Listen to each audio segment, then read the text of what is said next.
Come and join. Do you have two personas? Do you have a public and a private persona? That's what we're talking about at the moment. We've got Margot, we've got Wabwiri, I'm Mikey. Tell us your name. Andrew. And Rachel. So yeah, basically we started off talking about the Natural History Museum. Is it our natural habitat?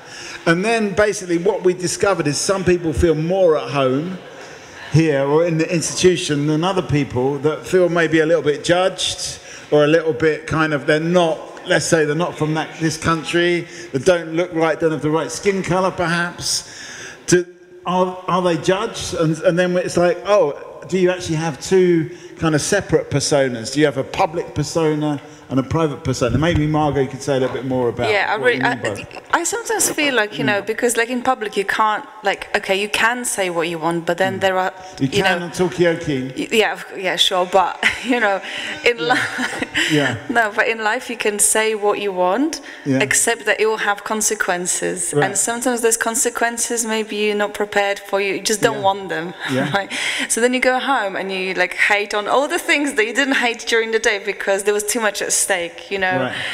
You know, I remember when I used to work in this arts organization, it's like, you know, speaking to artists, like, oh yeah, that's a really cool project, yeah, that's amazing, and then I'll go home and like, oh, what a stupid project, you know, or not stupid, but like, I completely don't get it. Saying what you think, basically. Exactly. Can you relate to that? What was it again? It's Andrew and Rachel. Rachel, can you relate to that? Have you got two different personas? Have you ever had to kind of bite your tongue or not say what you thought you were gonna, you know, what you were thinking or what you were? Is that too tough of a question to bring in? It's a tough question, but yeah, definitely. I think everyone does. Yeah. Like, definitely, you're different at work. Yeah. To how you are with your friends. Yeah. Okay. I would say you've got more than two. Yeah. Yeah. More than two personas. More than two. Okay. You've got. How many? Give us a, you don't have to be scientific. I guess you've got like your work self. Yeah. Or but depending on who you're around at work, is it your like colleagues who are friends? Is it your boss? Is it people you manage? That's all different personas. And then, is it friends? Is it family? Are you on your own in private? Is it your flatmate? Like whoever you interact with, you're always gonna. Okay, so you're try actually... and reflect what they give to you, and you'll give them back. Okay, so you're actually a whole host of different personas. You're agreeing, Wabwiri? Yeah, so I think communities shape how we behave, you know, because there are different rules of engagement. Yeah. So because of the different rules of engagement, there's a certain way you need to behave. So of course, someone who is at a party will act differently if they were at work. They would act differently if they were on a holiday. So it's different. Okay, so there's many different personas is what we're saying now. What I want to know is what's your favourite persona? What are you most happy with, most comfortable with, or maybe not even, but just the one you like the best? No, but isn't the point that maybe, I mean, because I completely agree with you, sometimes there's more than one personas, but like I think when I was younger, you know, I think one of the worst things someone could say to you or a friend could say to you is like, you're so fake. And when you've got 6 personas, which one is the real one? Or what is the real is the you? dream to like have one, have so much integrity that it's the same, I don't know. It's kind of, it's the same persona in all these different environments. I mean, is it a question of integrity to be different in different places? I've never known the real me for real. Okay. Because I'm always trying to distract myself. Yeah. And sometimes I feel like I don't know who I am. I'm trying to always find myself, you know. And trying to blend to every environment depending on how it goes, you know. Okay. So I've never known myself, but I'm interested in knowing what other people. How do you find the real you? Yeah. Okay. I don't think the real me. I've ever found the real me. Okay. Good one. Good one. Okay. So we've got Wabwiri, we've got Margot, we've got Andrew, we've got Rachel, and Mikey. Tell us your name. Mythily. Say again. Mythily. M-Y-T-H-I-L-I. Mythily. Yeah. Mythily, thank you. And at the moment we're talking about personas. We started off with one persona, then it doubled. There's a home persona and a work persona. Then it multiplied to a family persona, a holiday persona, a friend's persona. What is the real you? That's what we're talking about. Is there such a thing? Wabwiri says he's never found out what the real him is. Come and join. Come and join. We have got Margot, we've got Wabwiri, we've got Maithili, we've got Andrew, we've got Rachel and Mikey, and who have we got here? Luke. Claire. Yeah. And which Luke are we getting tonight? Are we getting the French one? The French Luke. Okay. With the C, have you got a French persona and international persona? They're both obnoxious. Okay. So all the personas are obnoxious, so maybe it doesn't matter because is it a question of integrity or is this just human beings? Different faces for different people? No, the French are the worst. The French are the worst. Okay, they'll self-admit that, and that's okay. Okay, so but they know that, so that's kind of okay, yeah? My flatmate was telling me that his mum, who was a psychiatrist, she had this patient who had 6 different personalities. They were so different to the point that one was fluent in German and none of the others were. Right. So I mean, is that even possible? Is he having me on? Okay. Any psychologists, psychiatrists here in the audience? No. So probably we can't investigate that anymore. Or maybe we can. Can people relate to that? Have you got different personalities or different personas? What's the difference? That's probably too heavy a question for Claire and Luke. They've just sat down. My friend from Brussels is staying with me at the moment. He's a French speaker, but he always says like, "Oh, France is such a great country. It's a shame about the French." So I just want to know what's the problem with French? Okay, what is the problem with French people? You brought it up, Luke. Internalized racism. Years of. I think it all started. Yeah. I don't know. The one good thing about them is that they kill their kings, you know. Right. Okay. I would say that's a good. That's where it starts. We've got the coronation tomorrow, of course. So maybe don't say that tomorrow, considering what we've had in the news. Okay. So where do we want to go with this? Maybe we could talk about how your nationality reflects your persona.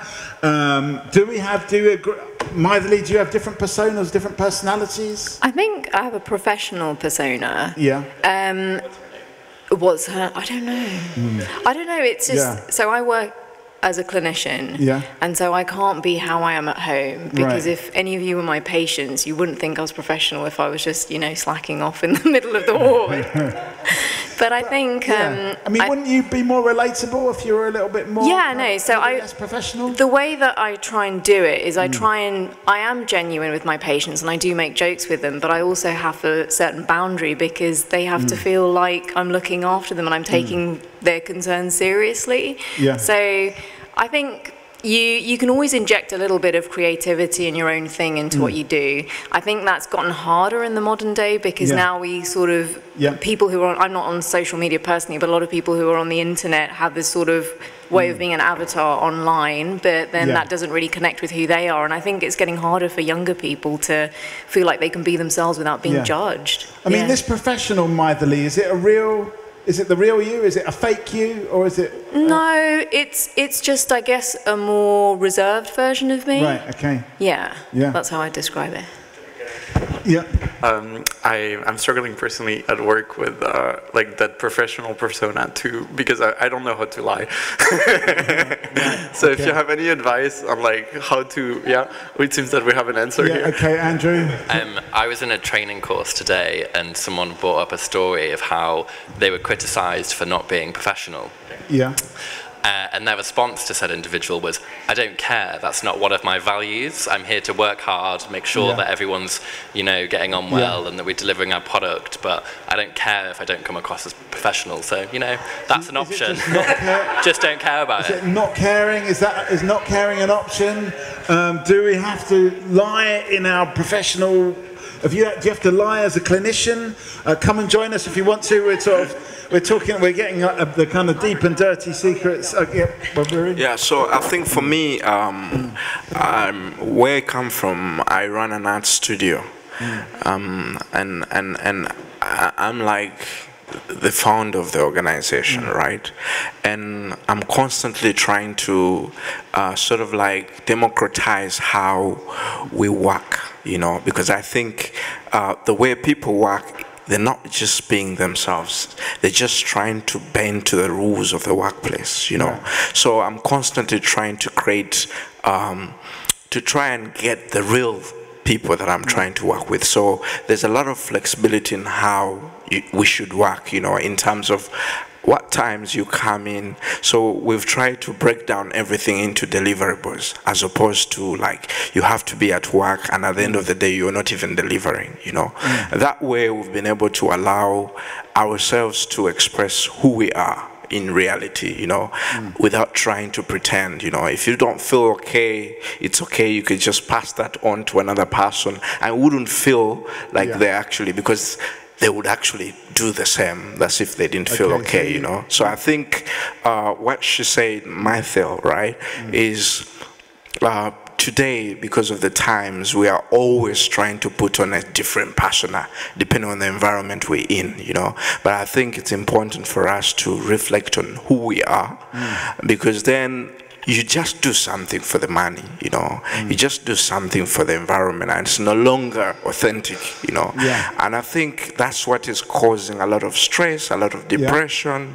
You know, people are not who they are. They're just acting up for the job, acting up for the survive. Okay, so authenticity, are we authentic enough to people around the table? Do you feel authentic? I don't believe in authenticity. You don't believe in it? Yeah, what do you mean by I'm an that? anthropologist. Yeah, you're an anthropologist. Okay, we'll give you a round of applause for that. Welcome to the museum.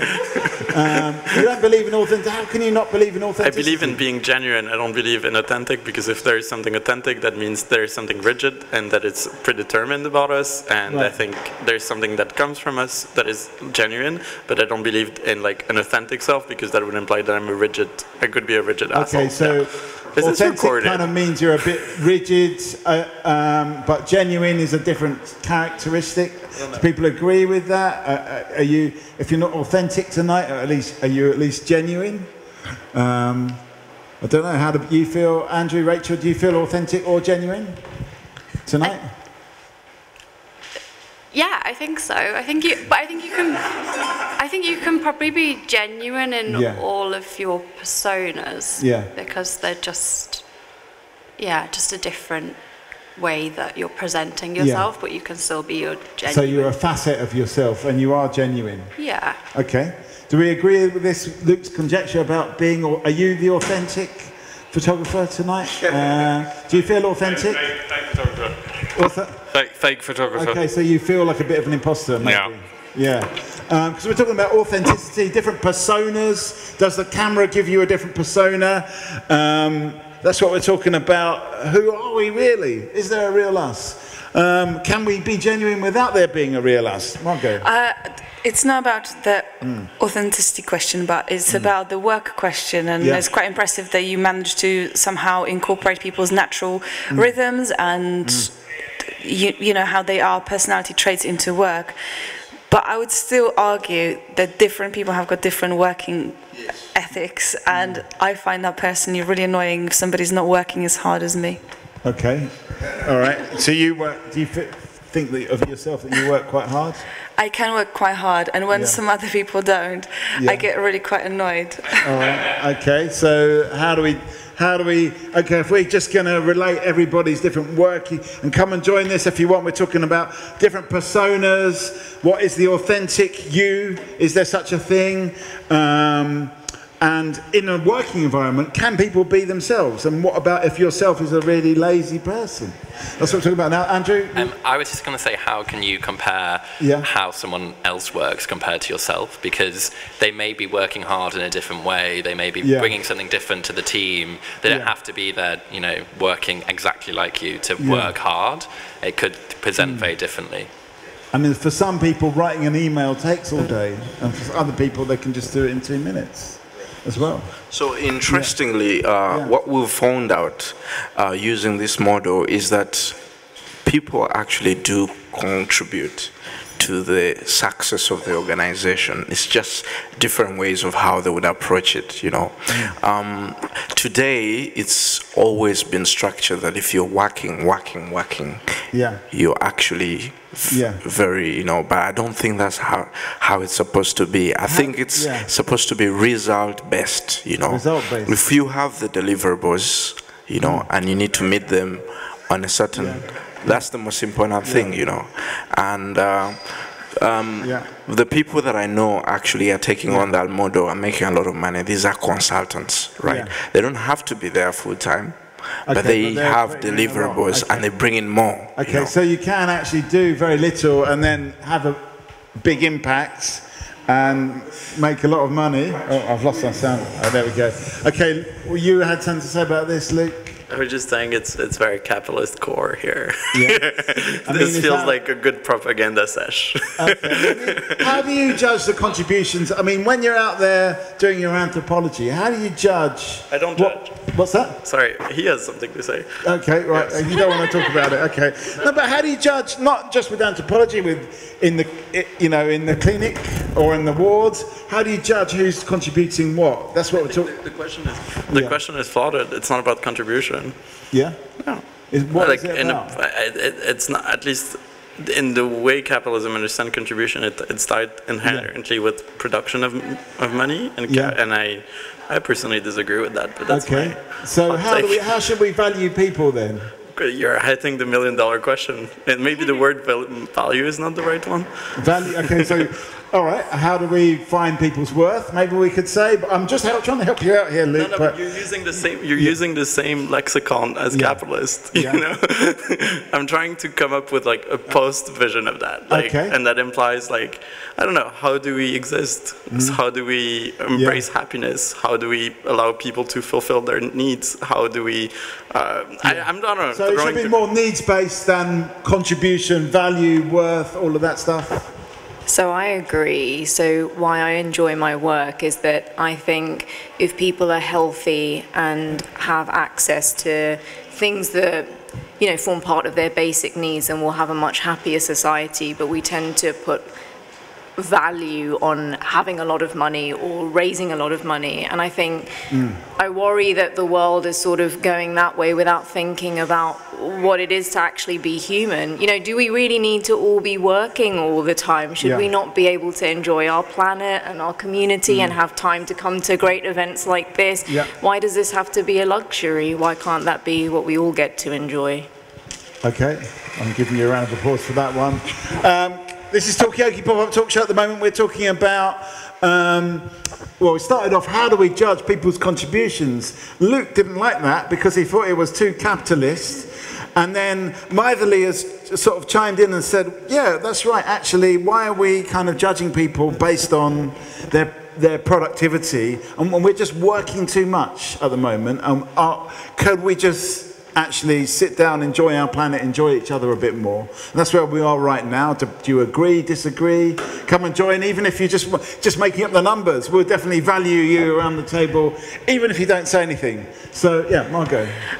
It's just kind of, as the conversation is going, I'm just thinking about what is work? Like, when you go to work, like, what is that? Because for a long time, I wasn't doing the work that I enjoyed doing. So it very much felt like, for fuck's sake, I'm putting in the same hours as this person, being paid the same money, my rent in Hackney is really expensive, I'm not from this country, like, everything kind of comes out.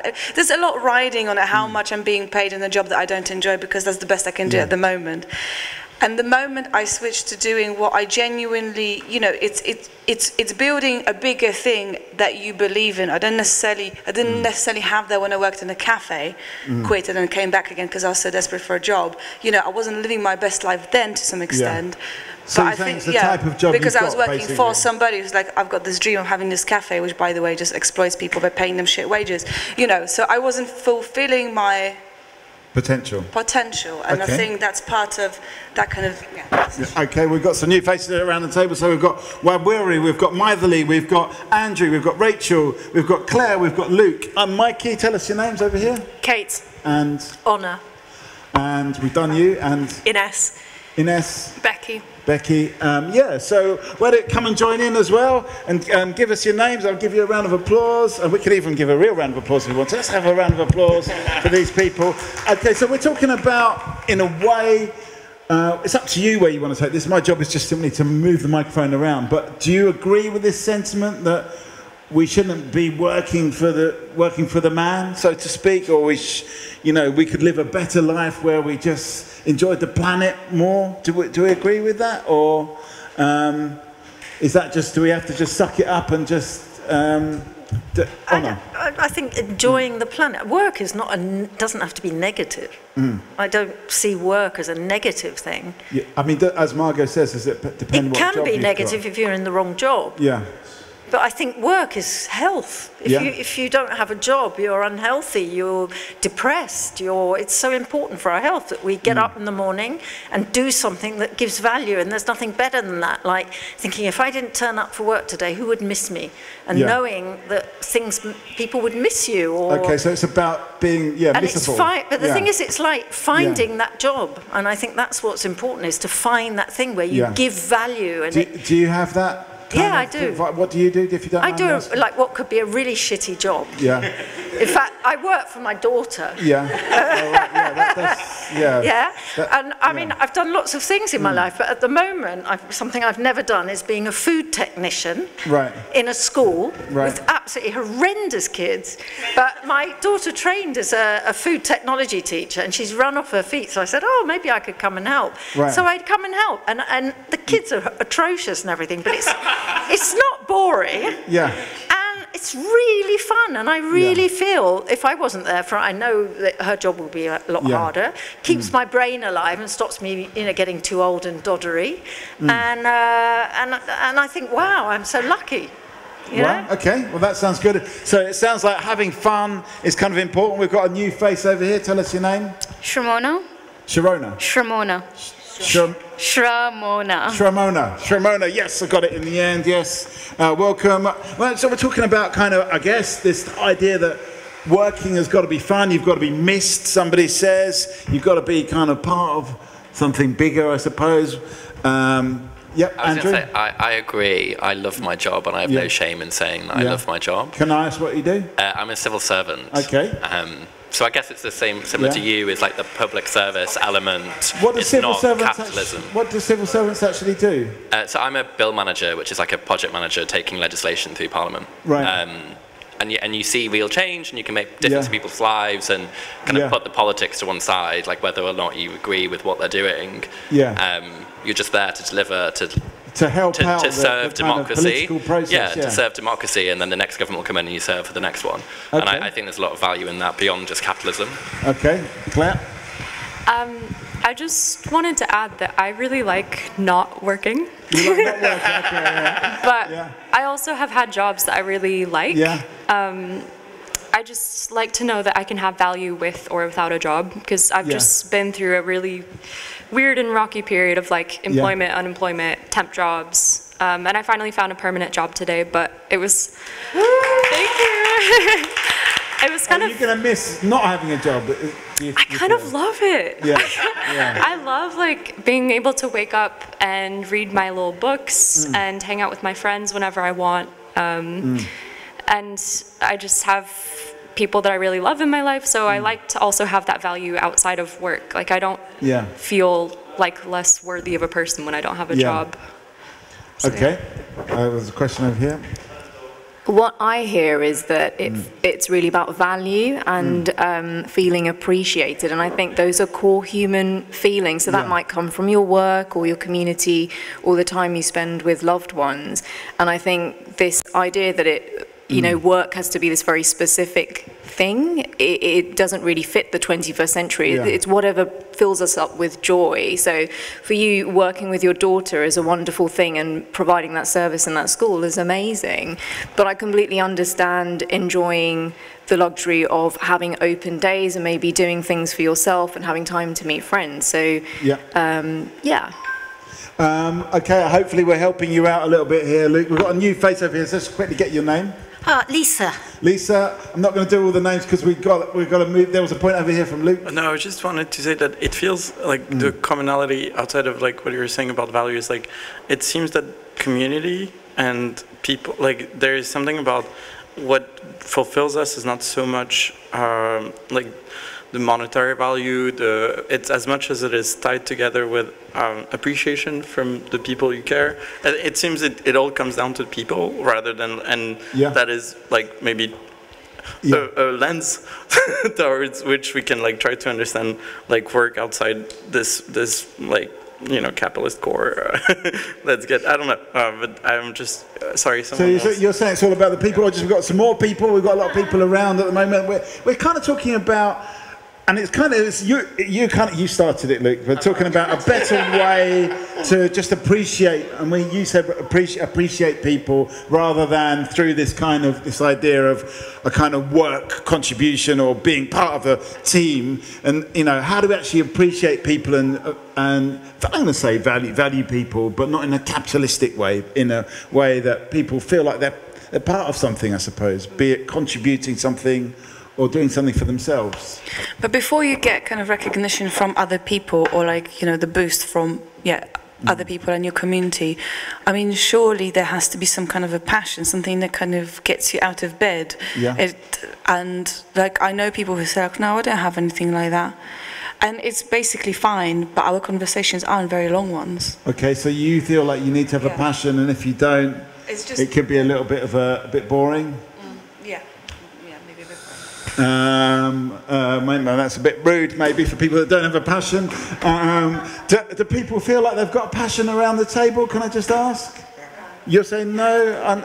We're weary? I think passion can be work as well. I mean, work is anything you can do and get a result out of it, you know, and that's how I would define it. But I think today's world, the value proposition is money, because you can trade the money to get something, a better life, you know.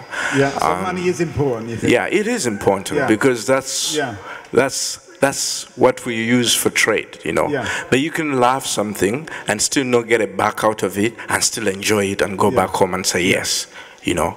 So I think, those are my ideas. Thanks. Okay. Can those things be aligned? How important is the money? Claire? I also kind of like to know that I can have passions other than work. Like, I don't want work to be the only thing that gets me up in the morning. Yeah. And what could some of those other passions be? I don't know, there's a lot in my life that, like, again, I love my friends, I love, like, reading, I have all these hobbies, like, that I'm passionate about, and it's not just my job. Okay. It's important. Yeah. Rachel? So to me, it is really important that I have a job that I'm passionate about, because I spend so much of I will spend so much of my life at work, and like so much of my time, I may as well do something that I actually care about, make a difference. Can I ask what that is? I'm a civil servant as well. Okay. Are you also pushing bills through Parliament, or are you doing something else? No, I'm trying to reduce nutrient pollution from agriculture. Right, okay. So, pretty fun. For that. This one? No, that wasn't the one I wanted, actually. It was That's a good one. Yeah. So you're okay, and you feel like that's a fight, that's a struggle, that's a worthwhile struggle. Yeah, it's something that I'm proud to tell people what I do, and that's really important to me. What's passionate? What's passionating? What is passionating about it? Apart from coming up with Well, I think I get a lot of joy and like really kind of root myself in going out and like walking in nature and experiencing the outdoors and like coming to places like this, and obviously want to preserve that. Okay, I just want to say this is Talkaoke Pop-Up Talk Show. I'm passionate about talking to people and listening to people, actually. Come and have a seat. We've probably only got the cheap seats available now, but are you off? Yeah. Give us a final thought before you go. And are you passionate about anything? Yeah. The Natural History Museum. I absolutely love this place, and I grew up here almost with my mum. Okay. This is my mum. Okay. That's my passion. Okay. And I studied biology and went into that, so I do believe that you spend so much time at work that you kind of I have to enjoy it, otherwise it makes me miserable. So I just quit my job because I hated it. Thank you. And I've got another job that I love, and it's made me so much happier. Okay, well that's good. I think it makes all of us happier as well. Let's get a final thought. I don't know if I have any final thoughts. What do you think's been the best thing that you've heard so far on the table?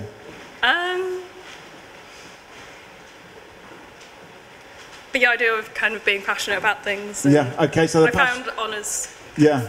I mean, I found your point very... Yeah, your point about joy and being there. I'm not sure that... I think passion is just so used all the time. I can't think... I mean, I'm somebody that people could probably describe as being passionate, but I don't feel I'm passionate. Okay, so for you, I like loads of things. I love loads of things. And for me, a job is like joy, working with my daughter, having young people around. I love so many things, but I think a lot of people feel bad because they think, oh, I don't feel passionate about anything. Yeah, okay. So I think it's possible to be happy with that. it's just within you in a way, so it's not something that you necessarily... I just think, for me, passion is like something, you know, crime of passion or something, you know? It's like, it's something really huge. I wouldn't say, it's too big. Okay, Lisa. I think passion can be very energetic, or it can be quite passive and contemplative. So it doesn't have to be out there and exciting. It can be within you. Yeah. Have you got anything in mind when you say that? Well, you can be passionate about just sitting quietly in the sunset. Okay. So just observing nature, observing the sun go down. Yeah. And that's passionate in a way. Yeah. Okay. And I think people are relating to that. Where do we want to go with that? Are you off as well? Is that your final thought? Can we get a final thought from you as well? Yeah, I've been so much happier since I've trained to be a food tech teacher because I've always loved food. My passion is food, but with passion you can do so many different things. So I've done working in industry, I hated it, but I'm still working with food. I'm trained as in a restaurant, hated it, and now I'm teaching really annoying kids and I love it. Okay. So, so maybe you need really annoying people in order to have fun. She's got a great food technician. Yes. Yeah, that's why. Okay, well, thank you very much. We've got some spare seats on the. Come and join. We're talking about passion. Is there such a thing as passion in you? Okay, give us a final thought as well. I think it's been really nice to have the space to think about how to value like myself and others. Yeah. Okay, I'm not sure I've come to any answers, but that's quite deep though. That's quite deep. Well, we've done well for the first 15 minutes of Talkaoke. Are you staying, Andrew? Are you off as well? I'll be off as well. The only thing I'd say at the end is don't have so much hatred for capitalism all the time because it's the world we live in, and you'll just fill yourself. You can't hate capitalism. You just can't fill yourself with negativity. You just have to kind of move forwards and try and improve your life in a way. I don't like a lot of negativity. Okay, so is it too negative to hate capitalism, even if you see its flaws? It's too negative to hate anything. Okay, so hatred. Some big questions you've left us with. Luckily, we've got some new people. Come and join. We have got Maithili, we've got Shramona, we've got Wawiri, we've got Megan and Hannah, and we've got Margot, and we've got Luke, and we've got Claire. And now I'm confused. What's your name? Lara. And? Willow. Okay, so where do we want to go with this conversation? Do we want to talk about this passion for what you're doing? Do we want to talk about capitalism? Do we want to talk about the haters gonna hate? Oh, is there too much hatred for capitalism when maybe we could think of it in a different way? Webber, you had your hand up. Yeah, so I think he was right. I mean, capitalism is here. You know, and so we just have to find ways of unplugging from it, you know, but also understanding that it's part of us, right? So you take a deliberate choice to say, I need to unplug from it, but you can't unplug from it fully because you also are involved in the process of consumption, right? Okay. Yes. Okay, so you can unplug temporarily, but not continuously. What do people think about that? But I don't know if I agree with what he was saying. I mean, I understand that, you know, if you kind of live your life and fill yourself with negativity is bad. But I think it's okay, maybe not to hate, but like to be angry. I think anger is completely okay because there are things which are outrageous in this world. And if I wasn't angry about them, you know, maybe shit wouldn't happen, or you know, other people didn't get angry about it. So Okay, so it's okay to be angry about capitalism. Are you angry about capitalism? Okay, well, come and tell us about it. This is Talkaoke Freeform Talk Show. What about the new people? Are you angry about capitalism? Are you? Can you unplug yourself, or do we want to go down that road in the conversation? Some final thoughts before you go, Luke? I don't think I'm filled with hatred as much as hope, and I hope of a better world. So I think. And what? Okay, this is a big one, but you are leaving. What is that better world? What is going on in that better world? A lot of care, lots of food to share, and hopefully something where we can come together and hug. That's what I was all right, so, well, we're going to give you a round of applause for that. I feel like that's a... I'm going to turn up that round of applause. It's a bit weak. Okay, let me give you another round of applause. Yeah. Final thought, Claire? Echoing that, like, you're allowed to want to exist in a world without capitalism. Yes, it's the system we live in, but you can recognize that it sucks. Yeah, and want to exist outside of it.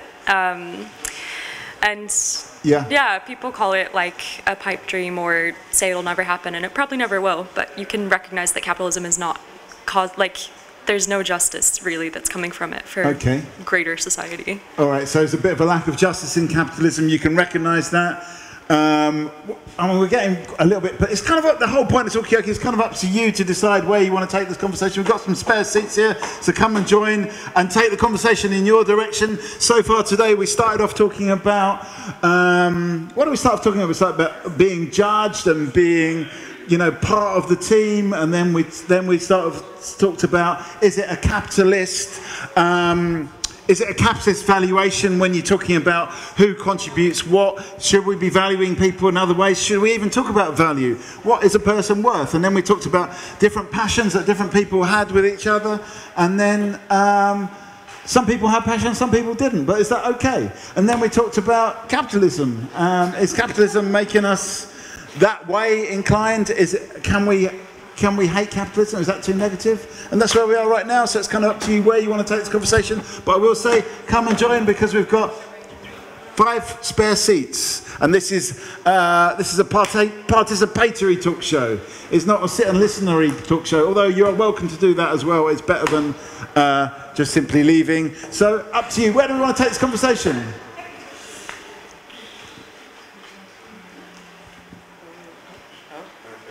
Oh, okay, Madeline. So I think it's part of any democracy to criticise whatever a democracy is. I know we can debate what that is, but it's part of any civil society, shall we say, or part of building a civil world to criticise anything that people may have an issue with. I think we need diversity of thought, so we have lots of different types of people here, and we need to learn to talk to one another in order to try and build a better world.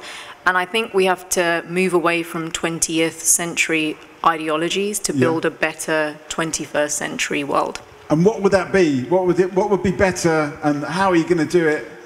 So from right now, all of us have gone through a lot of grief and trauma following COVID. Some of us have lost people, we've lost colleagues, some of us have lost jobs, some of us are struggling to pay the bills, some of us aren't, and we are lucky. But I think a lot of people are struggling to understand even how to talk about what happened to all of us and how we were trapped in our houses, and we all went through different types of things, but it wasn't a great time for any of us, really. I think we can all agree with that. And I think there needs to be a lot more honesty and openness and space for all of us to learn to listen and share ideas. Okay. That's what I think is a better world. All right, so more listening, more sharing of ideas. I guess we're trying to do that here, but we need someone to come up with some ideas. So far, it's only Maithili. Anyone else agree with that at least, or disagree? I think it's true, but capitalism is great, but at the same time, it's just so. It moves so fast, and like you were saying just a second ago, we were all wrapped up in COVID and what is going on with that. Now is just the living cost of living crisis, and it's almost like my brain is going to overdrive because you're thinking about so many things, and you're trying to be. We're talking about which personality are you? Do you have different personas or whatever? That is existential questions, and then there's like can of beans 89p. Fuck, it's gone up. Yeah, dramatic. Is that how much a can of beans is? Yeah, I was shocked. Okay. All right, okay. So can of beans 89p. What do people think about it? We're here to share ideas. But have we got any ideas to share? And what are those ideas? Has anyone got any ideas that they want to share? Is that too direct? It's not normally how we do it on Talkaoke. Normally the ideas just flow out, but we kind of just come, I feel like we've just come to a sort of point where we need to ask people for ideas. I think it's a very good one about listening to people, but are people ready to be listened to? Have they got anything to say? Maybe we could go with the COVID thing. I mean, have people got anything to say about COVID? Was it the most terrible time? How was your COVID experience? Maybe we could do that. Anyone got anything to say about that? Yep. Yeah, I think what the People Speak is doing, or Talkaoke is doing, is actually to get spaces where people are able to actually talk to themselves, you know. Yeah. I've been here for the last 1 week, and one thing I've noticed is people are not talking to themselves, you know. And I think it's important for us to create spaces like these where we actually get to understand each other's perspective about how, in their corner of life, they're dealing with everything that's happening, you know. Sometimes it could be a relief, you know, from knowing that actually someone else is actually dealing with the same thing and getting to know the ideas that they have of how they're actually progressing. And I think it's very important. Yeah. Okay, we've got a new face over here. Maybe you can help us out. What's your name? JP. I'm going to go around and get names because somehow I didn't get them last time. I failed to remember. So we've got JP. Lara. Was it Lara? Yeah. Willow. Maithili, Shramona, Wawiri, Megan and Hannah. Hannah. And Mikey, who have we got over here? Sinead. And Claire. Okay, so at the moment we're talking about, it's really great to share ideas. It's great to just relate. We've been through COVID. That was a tough time for most people.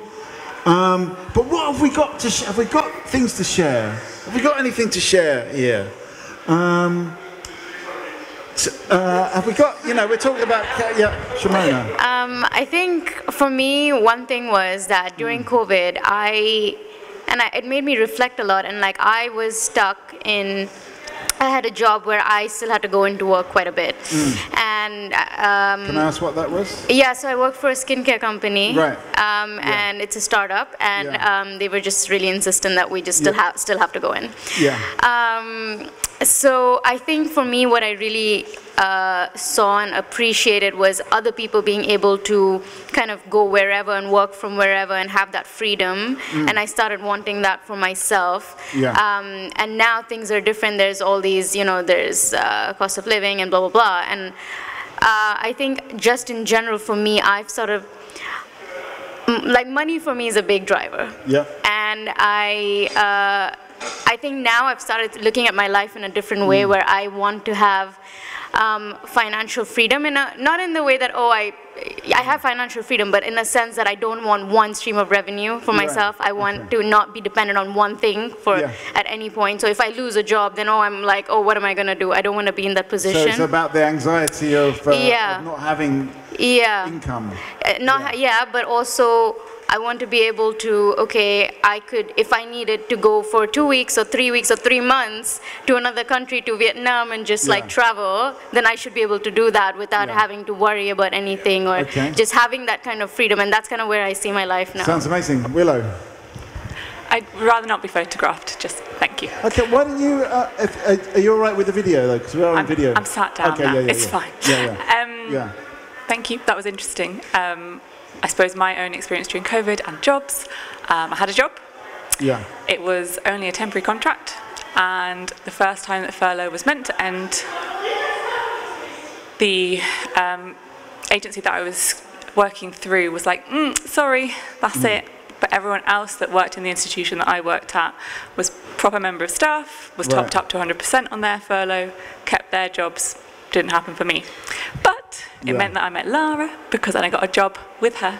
And we're still friends today. So, swings and roundabouts. So there was a silver lining to that. But, I mean, how did you feel though? Did you feel like that's a bit unfair? It's a bit, what was your feeling about that? And the feeling of the whole lockdown process, all of that? I guess it was all woven in together. Yeah. The situation with my job was unfair to begin with. And was brought up by me and other people for a long time.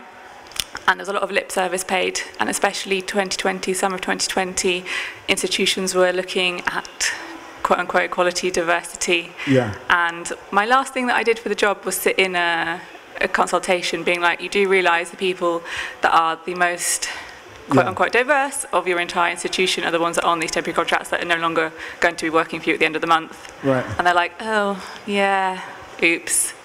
And now they have my old job is now a permanent contract, but it's not mine, it's someone else's. Okay, so they were like, we've listened to you, you're absolutely right, we're going to give this job to somebody else. Yeah. Okay, so that, I mean, has that got anything to do with capitalism? Because we were talking about capitalism earlier on. I don't want to drag it back to capitalism, because there was a point over here, JP. Well, it's particularly interesting what you said, that COVID made you feel like money then became more of a important thing. Yeah. I find that interesting because, if anything, I feel the opposite of what I wasn't worried about was how much I was earning, but more about like the loss of connection with other people and that ability to actually be around other people. And what actually made my life really meaningful was not how much I was earning or how many things I had or how much, because again, but it was able to go and see people and spend time with people. Yeah. And that was that after COVID has been that's what I want more of. Thing. Yeah. And that's what I want to really cultivate within my life. Yeah. So it's interesting that we've all had, well, we haven't had the same experience. The same event has happened, but not everyone's had the same experience. And so everyone's outcome is actually quite different. Okay, I mean, I guess there is about, I guess, a freedom as well, which you mentioned, Shimona, about freedom to go and you wanted to visit countries, you want to visit people. What about other people in COVID? Has it changed your outlook on life? Has it changed anything? Margot? I've deleted the photo, so no worries. If somebody doesn't want to be photographed, just let me know. It's completely fine. What I did want to say is your story reminded me of something that happened to me kind of before COVID, during COVID, and I was in a job where I felt like it was too much piled on to me, and when I quit after COVID, they employed 2 people to do my job, and I was like, oh, cool. But anyway, it just made me think this job deserved 2 people working on it. Completely fair. That should have happened. But I was thinking just now about the value of sacrifice in a way. I'm not saying I was sacrificed, but in a way I had to sacrifice maybe my plans and aspirations and my I don't know, my dignity to some extent by trying to harp on about you should change this or whatever, but I should be grateful. I was sacrificed in a way. I quit and I went to another job which I didn't know how it was going to go, and it was COVID, so there was a lot of unknowns, but then somebody else or 2 other people kind of went oh yeah, we've got this cool job. And I'm not resentful, but I'm just saying so you were do I feel okay with sacrifice? I'm not sure. I'm not sure who's making the sacrifice. Is it you making the sacrifice? Are you being sacrificed by the company? Is it like a kind of, a bit like we've lost the anthropologist to find out more about sacrifice? We had an anthropologist earlier on, so you were an anthropologist, no. But maybe you could help us out with this, but also let's get some other people saying their bit as well. Well, I just think that idea of sacrifice is an interesting one because it's inherently, there's a bad aspect to it. Yeah. But the whole point of sacrifice is it gives meaning. Yeah. You can argue it gives meaning to the thing you're doing. Whereas if you sacrifice nothing, it's like, well, we all sacrifice little things, everything we do. Yeah. Whether it's like coming here, we sacrificed something else we could have done in that evening. Yeah, watching Netflix. I can't binge watch this evening, so I've come here instead. Yeah. I mean, what you're saying is that sacrifice equals meaning in a way. There is a lot of meaning in sacrifice, whether you're being sacrificed or you're sacrificing something. Well, the element of meaning can come from it. That doesn't necessarily mean it's always good. Yeah. But that's the reason why the idea of sacrifice is there, maybe. Okay. What do people think? Yeah, I have a funny story about that. One of my mates that I used to live with, he had the same perspective. I know these 2 girls, Kevin Quinlan, obviously. He decided one day, he was like, my life isn't hard enough, I need more struggle in my life, so I'm going to make my phone black and white, and also make my life just harder, not do things I enjoy because I want to struggle, because then I'll achieve more, I'll do more, I'll be more fulfilled. And we had to sit him down and be like, babe, no, I don't think that's the way to go. It seems like a self-flagellation for no reason. Okay. like I don't know if you do have to like sacrifice loads of things to be fulfilled. Okay, so that was an extreme, I suppose, with him. That's quite extreme. Turning your phone black and white is definitely because he doesn't want to look at it because he's like, it's going to be harder to do things on my phone that I enjoy if it's black and white, and I'm like, okay. And what's your flatmate's name? Kevin. Kevin. Okay, so what do people think about Kevin's need for extra struggle, extra hardship? He was talked out of it. I mean, I was just going to ask, like, how did that go for Kevin? That was it, really. Well, I think he was talked out of it, wasn't he? He wasn't allowed to Kevin was confronted by two of us, just like, what are you doing? Like, why are you doing that? We had an intervention, just being like, what are you doing, man? And he was like, yeah, I just need like more hardship in my life. And we were like, no, you don't. You're doing fine. Okay. He didn't really listen to us though. He adopts that stuff a lot. Still. Oh, so he's doing the more hardship. Like, he's quite like that. But yeah. You don't agree? Does anyone agree with that approach? Willow? I suppose I don't know if I agree or disagree, but it just made me think it sounds a little bit of like my mum's a Buddhist, and the story of like the Buddha going into the forest and like not partaking in the world. Like that sounds like maybe your friend just wants to be like a monk. I don't know. I mean, I guess what drives people to sort of go to eschew comforts of modern life and be like a monk or be like Buddha or be like Kevin, who turned his phone in black and white. I don't know if anyone else here has done that. You've done that, okay. You wanted to say something? Yeah, I think a lot of these ideas are very much rooted in, religion. Christianity is a good example, Catholicism. My partner's family is very Catholic, and they take Lent very seriously. And when they kneel, to pray in Mass, they're not using the mats. They have to use their knees. There's this element of, I'm giving myself up to you, God.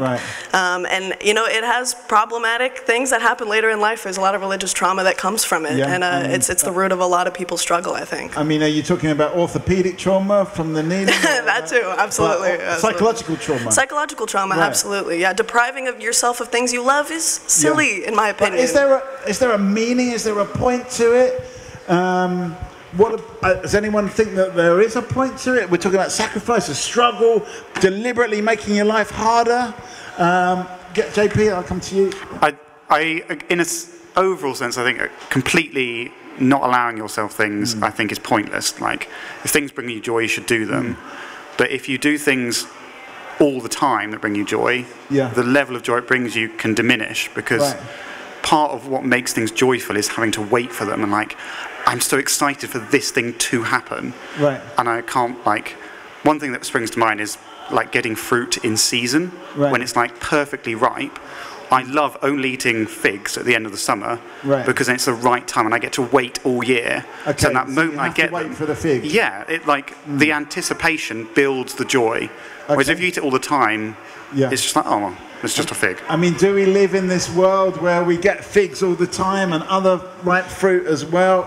Laura, is it Laura? Yeah. I love that example. Yeah, I mean, I guess it goes back to delaying gratification and there being joy and scarcity sometimes. Like we were talking about COVID, and I definitely valued my connection so much more during COVID. And I think since then, I mean, I got a notification on my phone today to say that officially COVID was over, and the World Health Organization had announced that. Let's have a round of applause. And, COVID, is that today? And that's when I got the notification anyway, And I literally just kind of swiped it away without a second thought, and it's mad to think that now that it completely consumed us. And now it's so insignificant, and I think a lot of the kind of value I had about connection around the time of COVID, I've potentially kind of forgotten and need reminding of that. So I think there is sometimes some value in delaying gratification and having less and then appreciating less. I mean, do we live in a world where we can get everything on demand? That's what we're talking about. We've got a new face over here. Tell us your name. David. David, I've forgotten everyone's names. Oh, give us a final thought before you go, and that will just take the pressure off me remembering everyone's names. Give us a final thought. Anything. What's been the best thing that's been said so far, or what are you going away thinking, or? Be less like Kevin. Be less like Kevin. I'm only joking. Yeah, okay. Well, I mean, that was one as well. Are you off as well? Yeah, I'm final go thought. Okay. Be more like Kevin, maybe it could be. No, I would Yeah, you agree with that? Support Claire. What was the problem with Kevin? Do you know Kevin as well? I do, yes, yeah. Was he like a bit too worthy, or what was going on with Kevin? What was the...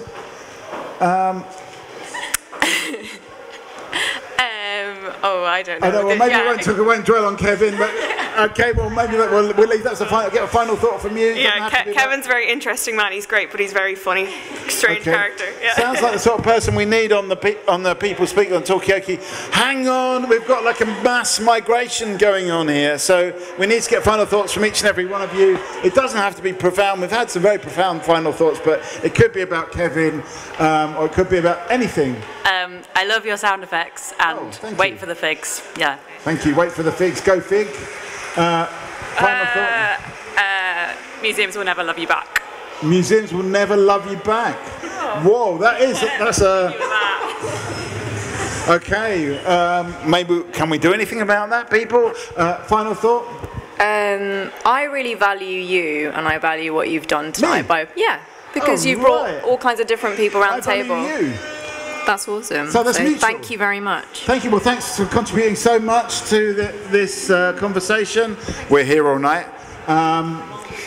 Yeah, I don't know. I guess sometimes putting yourself through something also teaches you discipline, and that's interesting because I think I was talking about it with a friend recently, and we were like, oh, you know, after school, after you finish high school, maybe it would be interesting if everyone went through some kind of a training, you know, for like a month or 3 months or something, where you just learn discipline before you go out into the world and you go into university or jobs or whatever. So some kind of right. Something, where you're out of your comfort zone. You're not in the shelter of your parents' home, but you like it kind of, you know, teaches you things. Yeah, so. Okay, well, thank you, Shimona, and we'll give you another round of applause. This is, by the way, this is Talkaoke. We've got spare seats at the moment. We're sort of talking a little bit about sacrifice. There's a guy called Kevin, it might be a real person, it might not, who turned his phone to black and white, and this is considered the biggest sacrifice possible. Wants to make life hard for himself. Is there some element of discipline in this? Is there some kind of, you know, what were you going to say? It doesn't have to be... I think in terms of making life harder for yourself, I think that life is hard enough as it is, in the sense of it throws things at you. Okay. Like, I think of the example of like what you're doing here, like bringing out these conversations. If we're better at talking about like the things like grief and loss and the trauma of COVID and you know, these experiences that everyone goes through innately, I think if we get better at talking about those things, then there would be less of an inclination to seek out other things to make your life harder to talk about. Okay, so actually there are a lot of hard things going on. I'm going to give you a round of applause for that one. There are a lot of things going on in life. Do we really need to make our life harder? We've got some people who want to say something. Tell us your name as well, because you didn't get your name. My name's Amelie.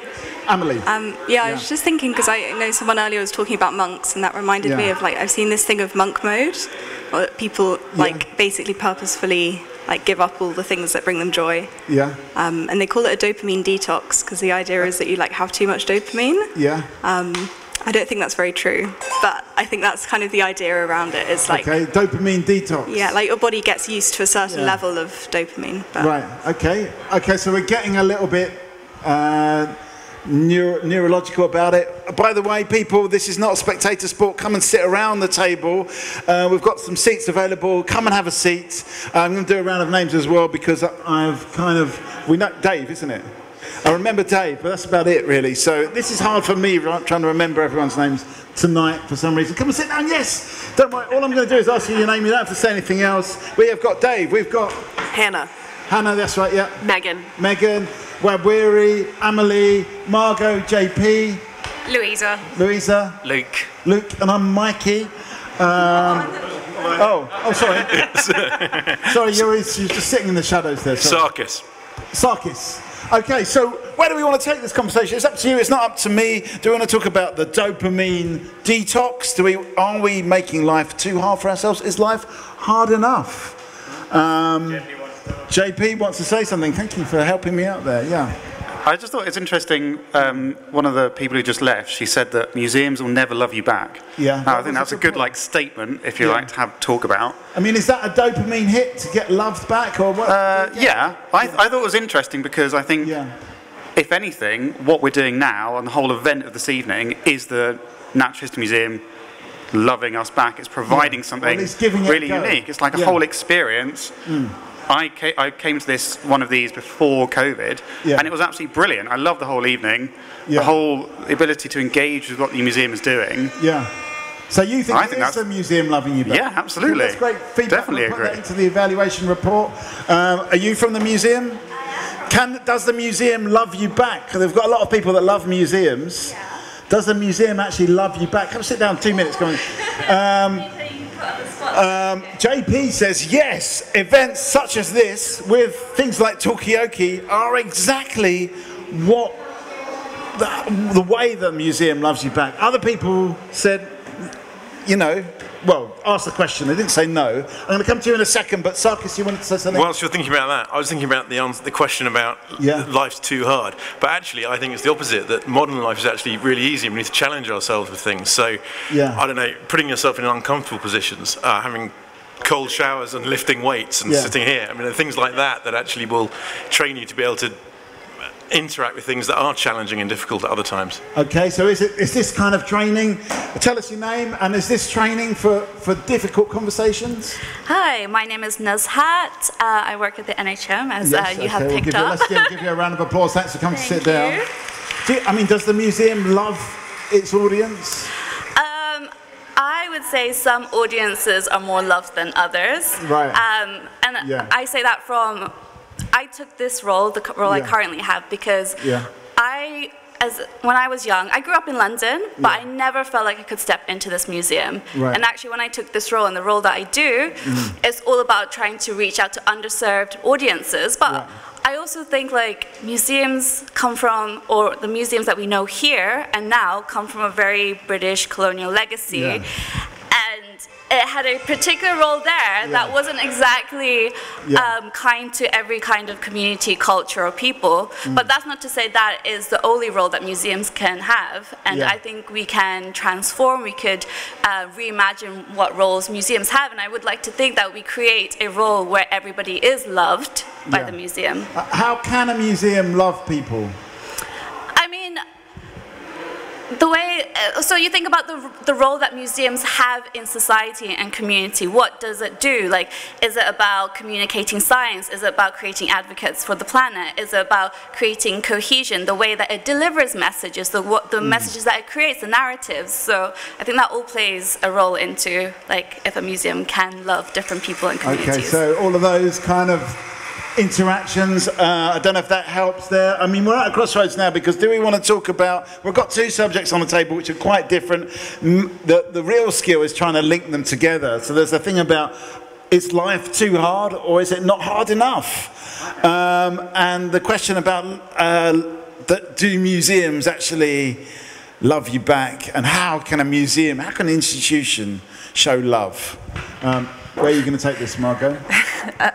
Not particularly at NHM, but institution can show love by supporting artists before they become famous. For instance, that's one way of showing love. That's number one. But what I wanted to kind of pick on the challenge, because I think bringing people into the museum and showing them that this is a space for them is a challenge. You were talking about maybe doing something out of your comfort zone is good, but I wouldn't diss turning your phone to black and white as just some kind of a lame ass challenge. It's hard, and the reason being, seriously, it's hard because social media and phones are really addictive. Okay, right. So it's a real problem. Okay, so I've asked you of the two subjects we want to go for. Does a museum love you, and is life too hard? You've chosen the third subject that we've kind of dealt with, which is turning your phone to black and white. Thank you very much.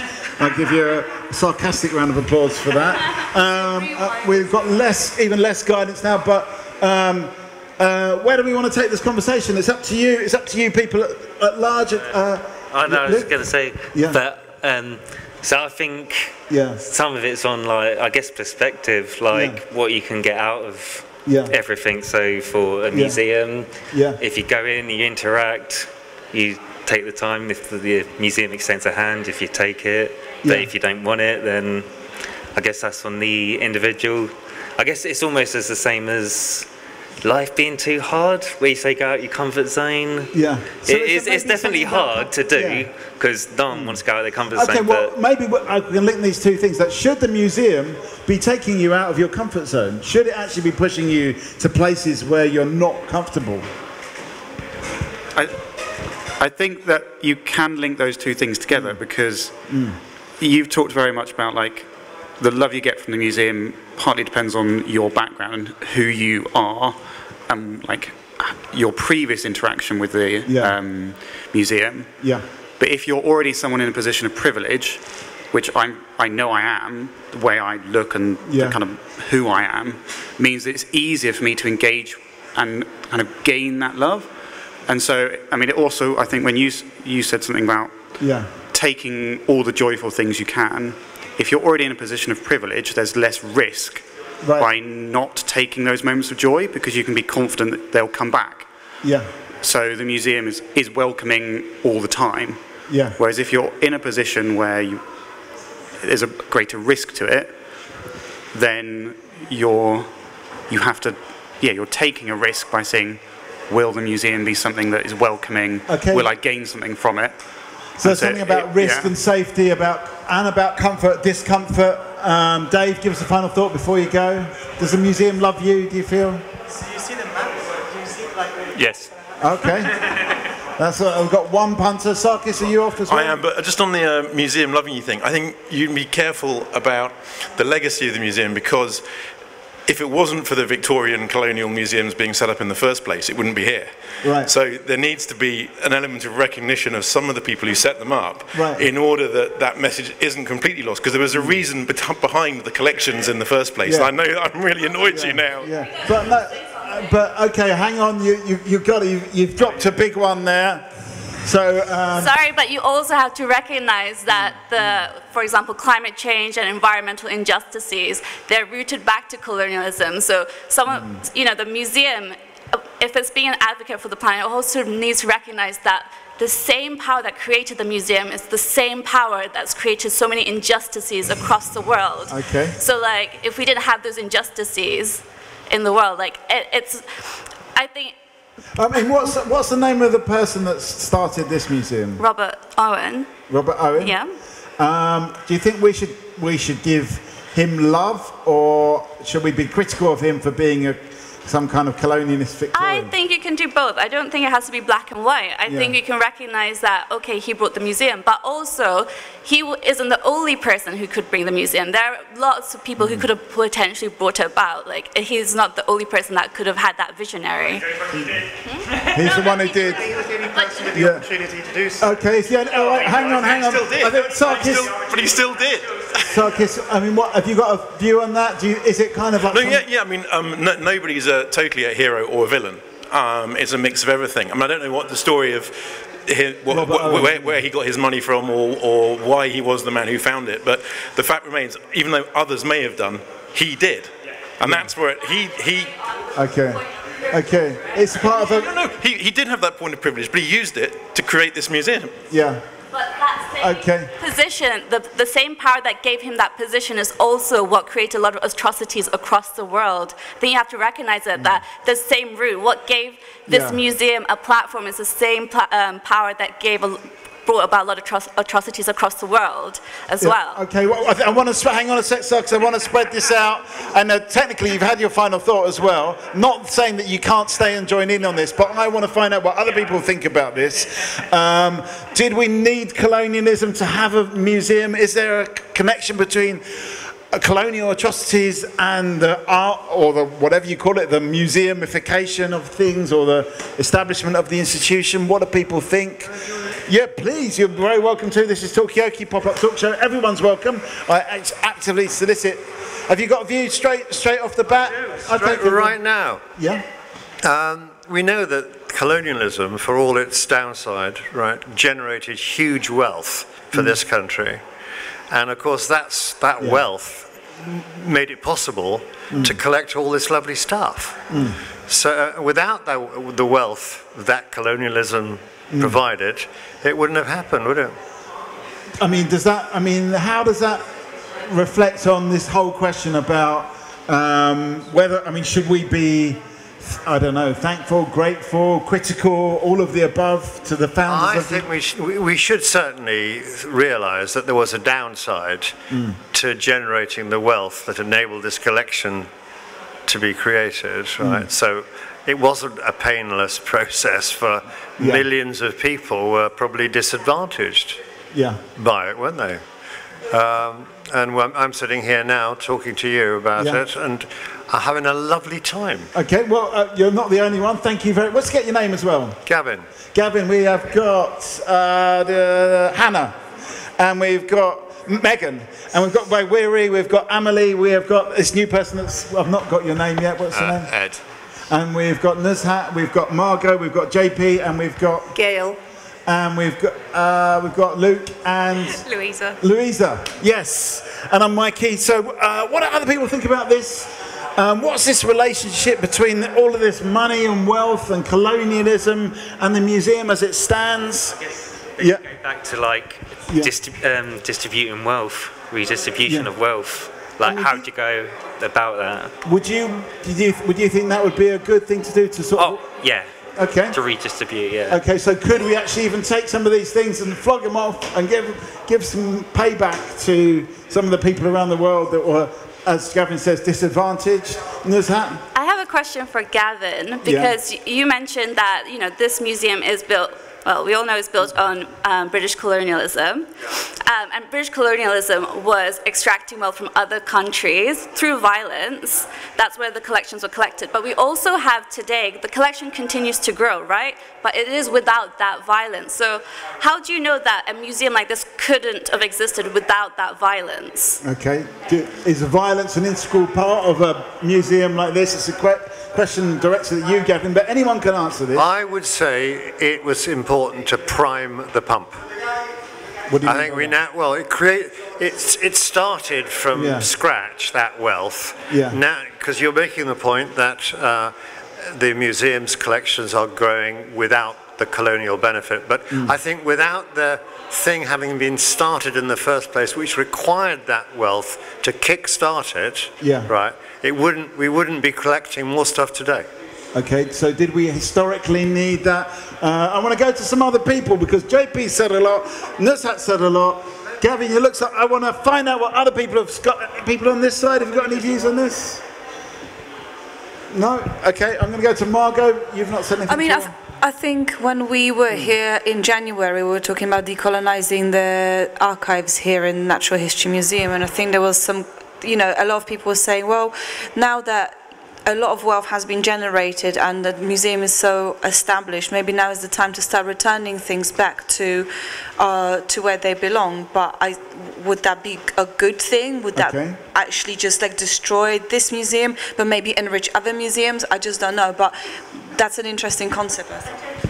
I don't actually think that things now belong. It's not like the V&A or the British Museum where you've got artifacts you can actually get back. I mean, these are paintings of things, and there are, you know, bits of jaws from sharks and whales and things like that. So they haven't been stolen. You know, we collected those. Well, I just think that we have actually started something so amazing here that we're able here as sentient humans to be talking about this now. We wouldn't be able to have done that. Okay, so I guess what I'm getting from you is the collection should stay. Where in Amelie? All right, thank you. I think the legacy of colonialism, Gavin, right? Gavin, I mean, it was more about starting something, but you do realize that some people were affected. But if we're not just talking about the Natural History Museum anyway, some museums still have artifacts that belong to some people, and they take them in high regard, you know. And the conversation has always been like, we need to take back what belongs to other people because they hold these things in high esteem, you know. It wouldn't be okay for us to say, oh, we took them because we wanted to have to build and all that, and we are comfortable, you know. I think we need to distill the idea of comfort just because we enriched ourselves and we built institutions for ourselves, for our kids, and then we deprived other people of the opportunity to actually have these things, you know. So I think the colonial legacy needs to, I mean, these museums are already existing. We can't do much about them. And I distance myself away from the conversation because sometimes it gets much more about them and us. No, it happened, yes. We have to acknowledge that it happened, you know. And sometimes when you need to build something, you're going to step on certain toes, but it's just about survival. And I think for survival, you will always, we had a conversation yesterday, you know, it's survival, you know, it's building something, you know, and that instinct is always in us as human beings. Do you think that this museum has got an obligation to... Yes, it has an obligation to change things now, you know, start a conversation around what is our legacy, what role did we play, how do we take back what is not ours, you know, and what kind of responsibility do we have to those people? I think that's important. Okay, so you're saying maybe start the conversation, have a think about it. What actually is the legacy here? I'm going to come to Amelie because you've not said anything yet, and then JP, and then Gail. Yes. Just with the returning things that belong to other countries and other people, I do think that's a good thing. And you know, I don't know enough about how much stuff is here, but I think if we returned all the things to everyone who wanted it, it wouldn't be an empty museum. Right. Like there's still there's plenty of stuff in this museum. There's plenty of things that have been acquired legally. Yeah. If we really want it back, we can buy it off them, rent it. Okay. Yeah. Maybe we could sort of give it back and then buy it back. Okay. We get a final thought, Gail, before I come over to this side. So let's get a final thought. Thank you, and I think conversations like this are a perfect starting point. So. Yeah. Okay, so this is the start. Okay, thank you. That's definitely a round of applause. My final thought is dance more and don't be afraid to look stupid. Okay. In general. All right, well, some very good advice. I'm not sure how it relates to this. I mean, is there any dance in the Natural History Museum collection? I just think that this particular museum is very different from where it's saying send things back. Yeah. We haven't got things to send back.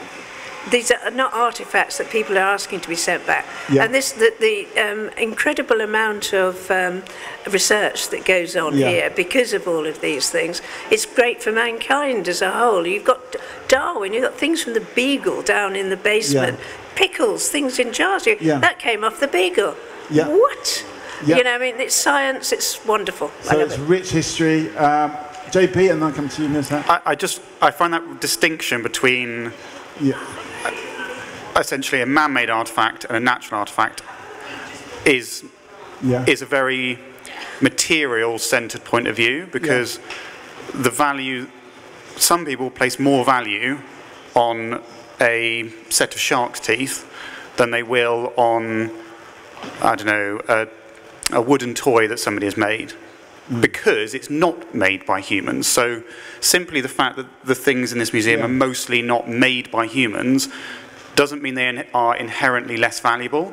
To some people that makes them more valuable, and therefore, people from the places where those things came from, just because somebody didn't make it doesn't mean they don't want it back. That's where it was created, that's where it grew, and I think that's a very strange, it is a point of view, and fine. Does it belong there? Okay. I think you can give anything back here. I mean, they've all come from thousands of different countries, or not thousands, hundreds of different countries. Okay, we can ask us that question, but I just want to get a final thought from you guys first, Luke and Louisa. Just want to know if it doesn't sound stupid. Do museums do like trade deals like countries? Yeah. Do they do that already? Can you make a deal?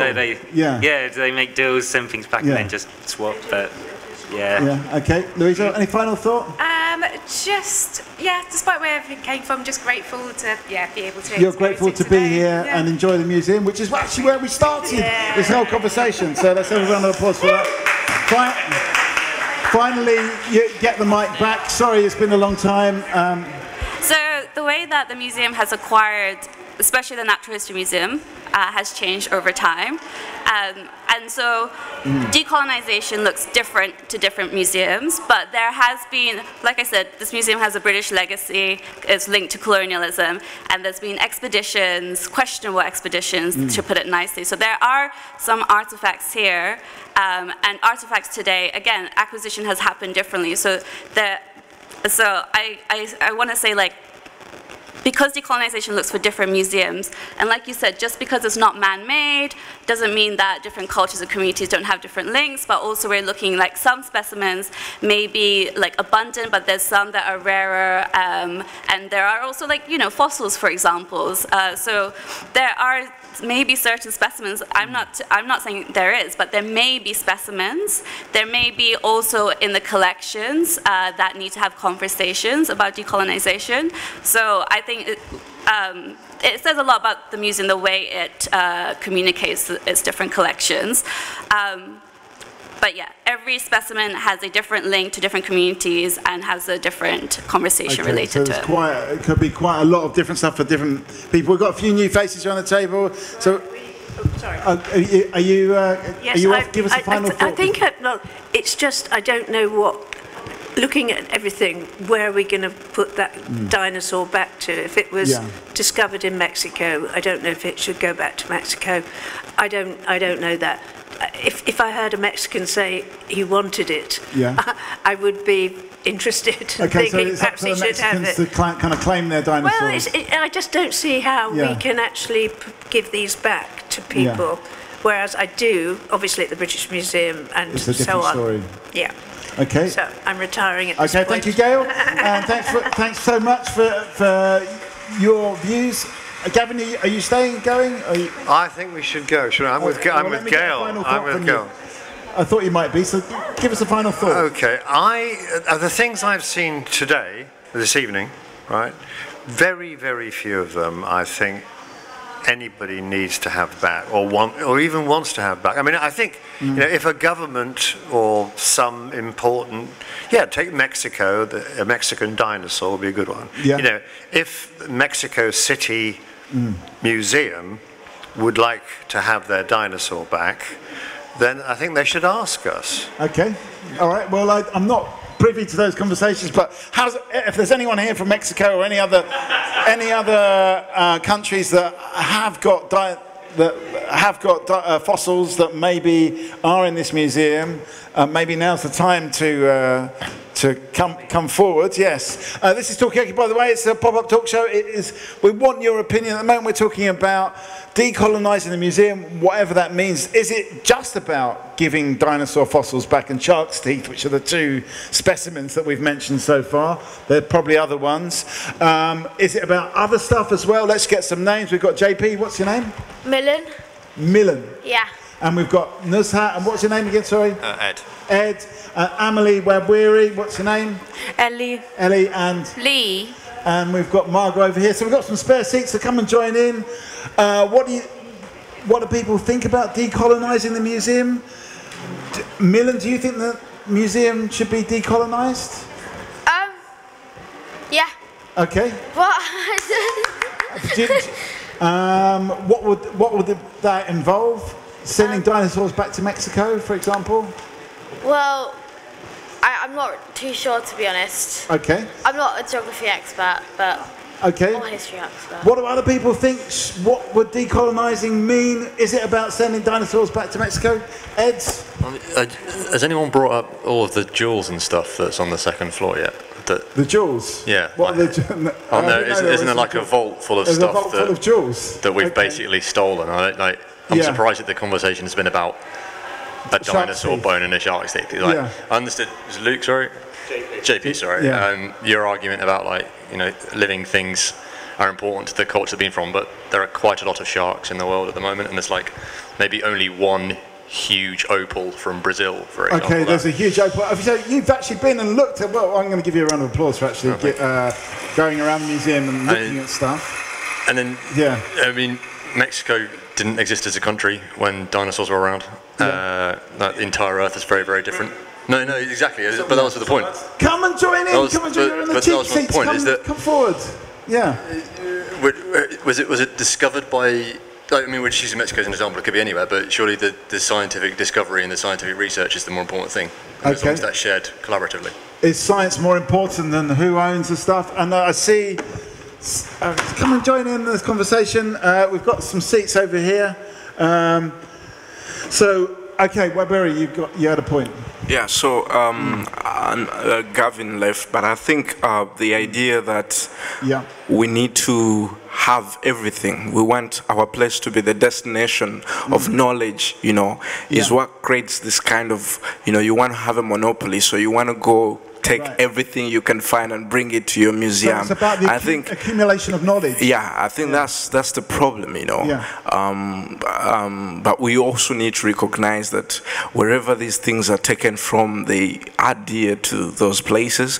And it's not just because we want to advance knowledge and science and all this, you know. Sometimes we have to leave nature as it is, you know, and not try to do it just because we want to tamper with it and all that. Yeah, so I think it's also one of the reasons why we have a lot of things in extinction right now, because everyone is taking everything and bringing to the museum just to show them that, oh, I discovered this, you know, and that's very problematic, you know. So collecting stuff can actually lead to animals going extinct. That's a good point.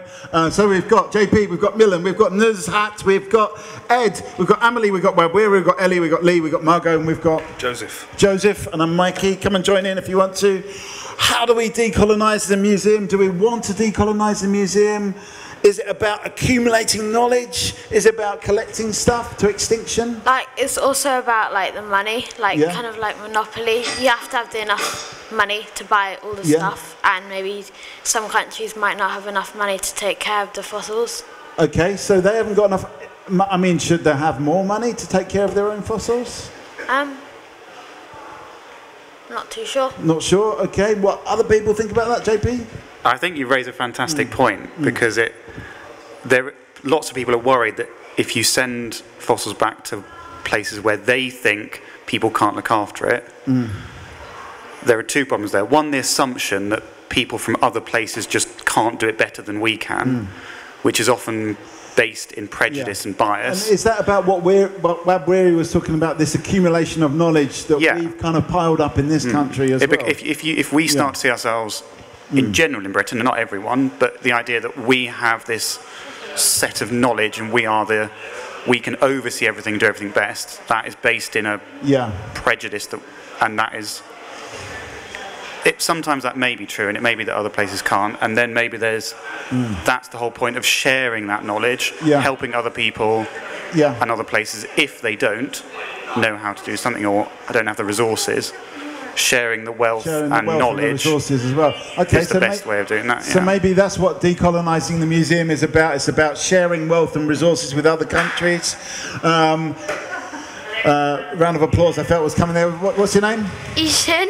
What is it? Ishan. Dishan. Ishan. Ishan. Yes. All right. So on this side, any thoughts on this side? Decolonizing the museum.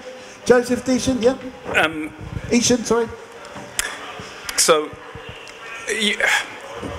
the starting point is the fact that this country got wealthy on the backs of other countries. Its riches comes from that. So if another country is not wealthy enough from a UK's perspective to take care of the artifacts, it may be to do with the fact that they've been impoverished by this country in the first place. So there's a question not just about returning something, but also about the question of whether or not there needs to be more done in order so that that country can actually take care of and have its thing if it can't do it already. Okay, I mean, is that something that we're here in the Natural History Museum? Can the museum itself be part of that somehow,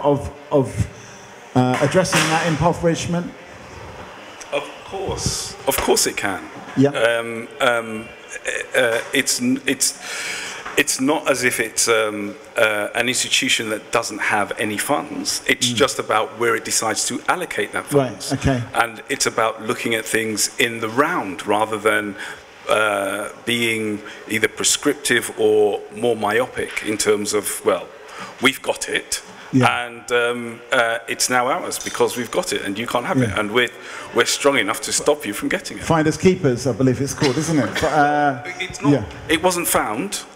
A lot of things were taken or stolen. Okay, so I don't know if there's a saying for that. Stealers, keepers, maybe. Nushat, you got your hand up? What I want to say is that it wasn't just specimens that were taken, but also indigenous knowledge as well that the museum is built on, right? And the museum right now has decided that its main value and motive is to build advocates for the planet.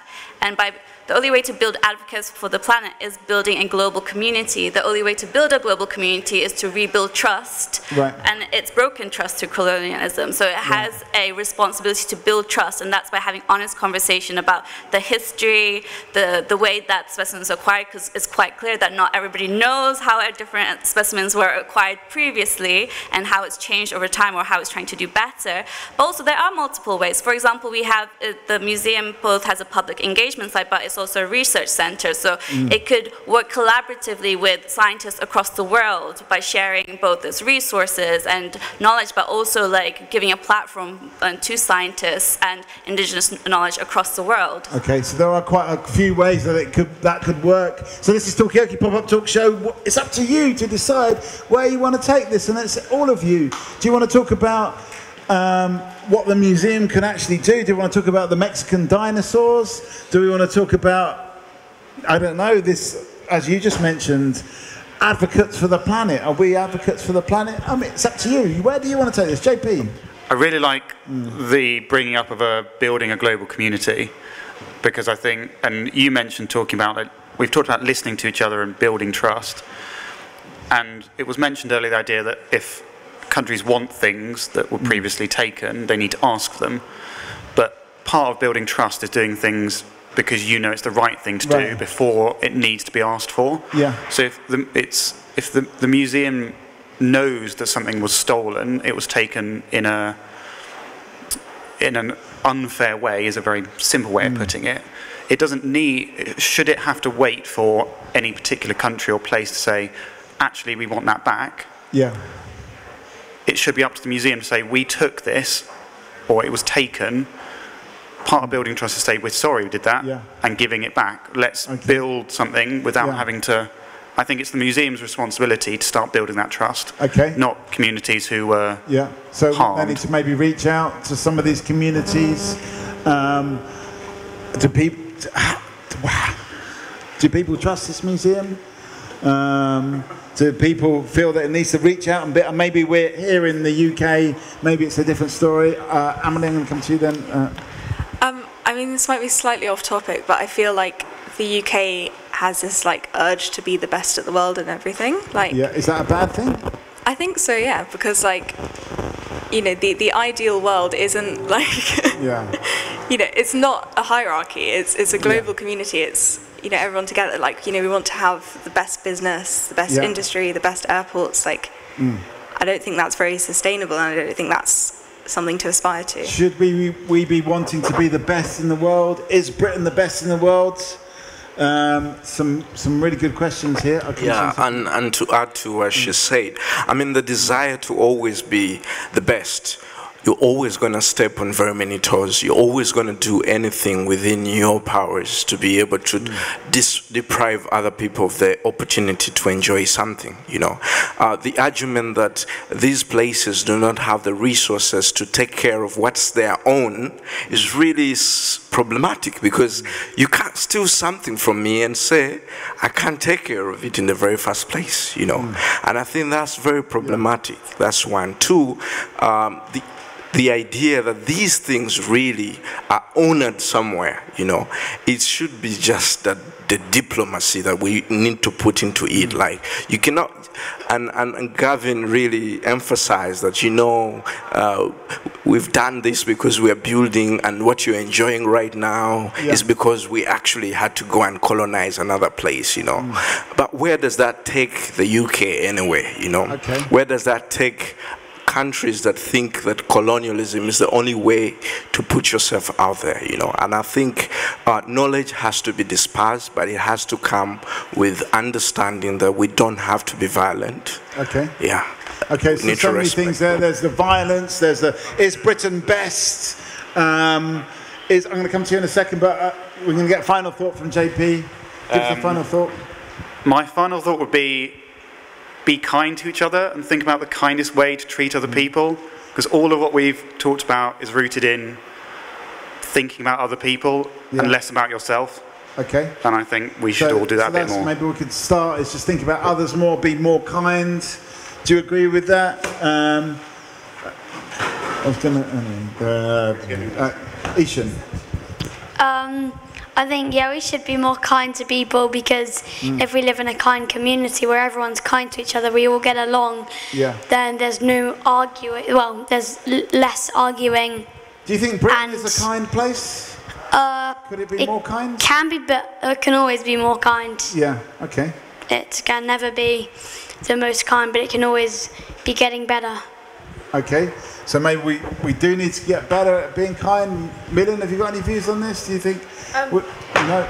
Yeah? Yeah, good. Well, I believe that like every place in the world should have like easily accessible to everything. Yeah. Like maybe it's back to the dinosaurs, that everyone should have access Everyone to. should have access to the dinosaurs, not just, and in, not the just UK. in the UK.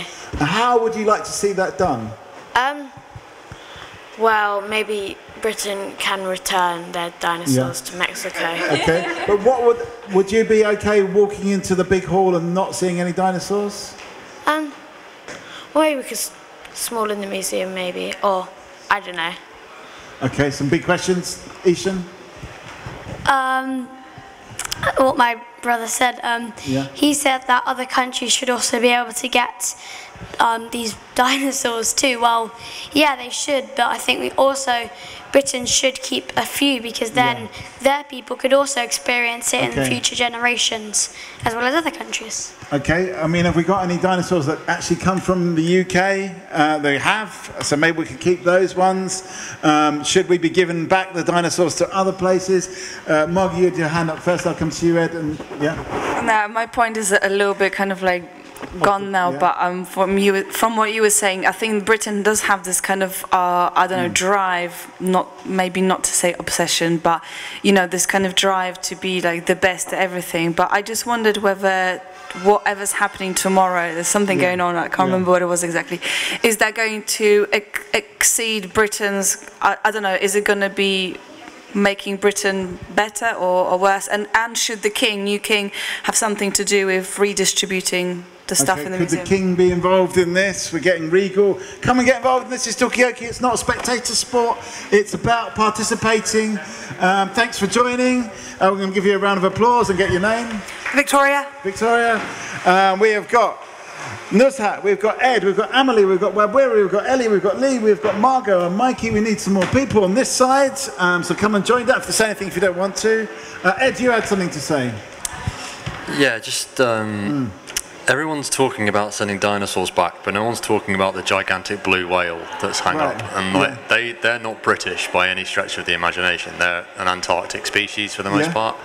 And, you know, where do we return that to? What's the difference with that versus... Okay, where does the whale go? Yeah, and there's just like a broad conversation. Like, I mean, send the dinosaurs back, like, fine. And I suppose there's another comment on the best thing. By no metric is the UK the best country in the world. I can't possibly... Do you think it wants to be, or it sees itself in some circles? I mean, and again, talking about colonialism, I'm sure people have a lot of comments on this. The University of Cambridge is one of the best universities in the world. Like, what they do with cancer treatment, with dementia treatment, we're one of the best countries in the world at dealing with that. And I don't know why you wouldn't want to keep pushing to be better. We need to share that, for sure. Right. But why would we not want, and that's sort of leads me to my initial point of, you know, scientific research, why would we not want to be one of the best research countries in the world? Okay, is there anything wrong with wanting to be the best in the world, especially when it comes to research, saving lives, all that kind of stuff, scientific research? Victoria, have you got any views on any of this? I think it's really fantastic that we make a lot of it available. Like, a lot of it isn't behind paywalls, or is very easily accessible to anyone. And with modern technology, it's all translatable, so it's not even a language barrier behind it anymore. I know a lot of professors do global tours, and it's not just with global where they talk about North America and a bit of Europe. It's global. They'll go to research centers in China and Japan and various countries in Africa and South America, and they will literally go around the world to go to every specialist they can think of, to especially some of these rarer diseases, to get information and share it, because at the end of the day, we are only a small sample size of anything we come across. Right, okay, so we should be sharing more. Yeah, just everything. Yeah. Okay, should knowledge be shared? Is that part of this kind of question of decolonisation? Amelie, you look to be off, so give us a final thought before you go. I think like conversations like this are really important. I never really expected to be learning so much from a load of strangers, but thank you. Yeah, well, yeah, I mean, it's amazing what people can tell you and what ideas people come up, but thanks so much for giving your contribution. As I said, this is Talkaoke. Yes, come and join in, pop-up talk show. At the moment, we're kind of talking about, is Britain the best country in the world? Does it see itself as the best? Possibly it's the best for research or like scientific knowledge, or up there for, what was you talking about? Dementia research. And sort of kind of neurological stuff. But should we be wanting to be the best in the world? Is it part of Britain's kind of colonial legacy to see itself as the best in the world? That's what we're kind of talking about. And what should this museum be doing to actually redress all of the injustices which we talked about a lot? When it comes to its colonial history, this museum was started up by colonialists, apparently. A guy called Robert Owen. I don't know if he was a colonialist, actually, but I'm not an expert. I'm just passing the microphone around. We're going to quickly get some names. We've got Victoria, we've got Nuzhat, we've got Ed, we've got Jamie, we've got Wabwira, we've got Ellie, we've got Lee, we've got Margot, we've got Georgie, Alex, Brooke. And is this a bit too hot for you? Yeah, no. Sit down, you don't have to say anything. You don't have to say anything. What's your name? I'm Riley. And, oh, mistime that. I'll come back to you. What's her name? Riley. No. Yeah. Well, I don't know. I just said she's eating. Okay. All right, okay, you don't know each other. No. Vital. Okay. And I'm Mikey. So where do we want to take this conversation? That was a kind of a quick... Webber, you had something to say? Yeah, so I think we can talk about all the bad things about the museum, but I think it's important to also get some recommendations, you know. The idea of cultural diplomacy is really important. Museums should put in place ways in which they could do exchange programs with other museums across the continent, you know. They should be what they call, like, I don't know what it's termed as, but they take some artifacts to other places so people can be able to interact with them. So it's like loaning or something. So that's very important as well to do. And I think if the museums took on that, then the idea would be dispelled a little bit. The only problem is you have something here, and the only way to access is to come to the UK, you know. Okay, so it's about sharing and touring, spreading the knowledge a bit more. I mean, that's what you were talking about, Victoria, and it seems to be the way ahead. Lee, were you going to say something? No. Okay, anyone for Vital, have you got any views on this? Well, I'm thinking about the British Museum and how that's really bad. Yeah. But then you can't really do the same here because, like, it's not that interesting if you only look at one little small landmass, right? Yeah. And what was discovered there. So I don't think you could take the same approach. Okay. Well, people have been saying stuff. I'm going to go to Nuzhat.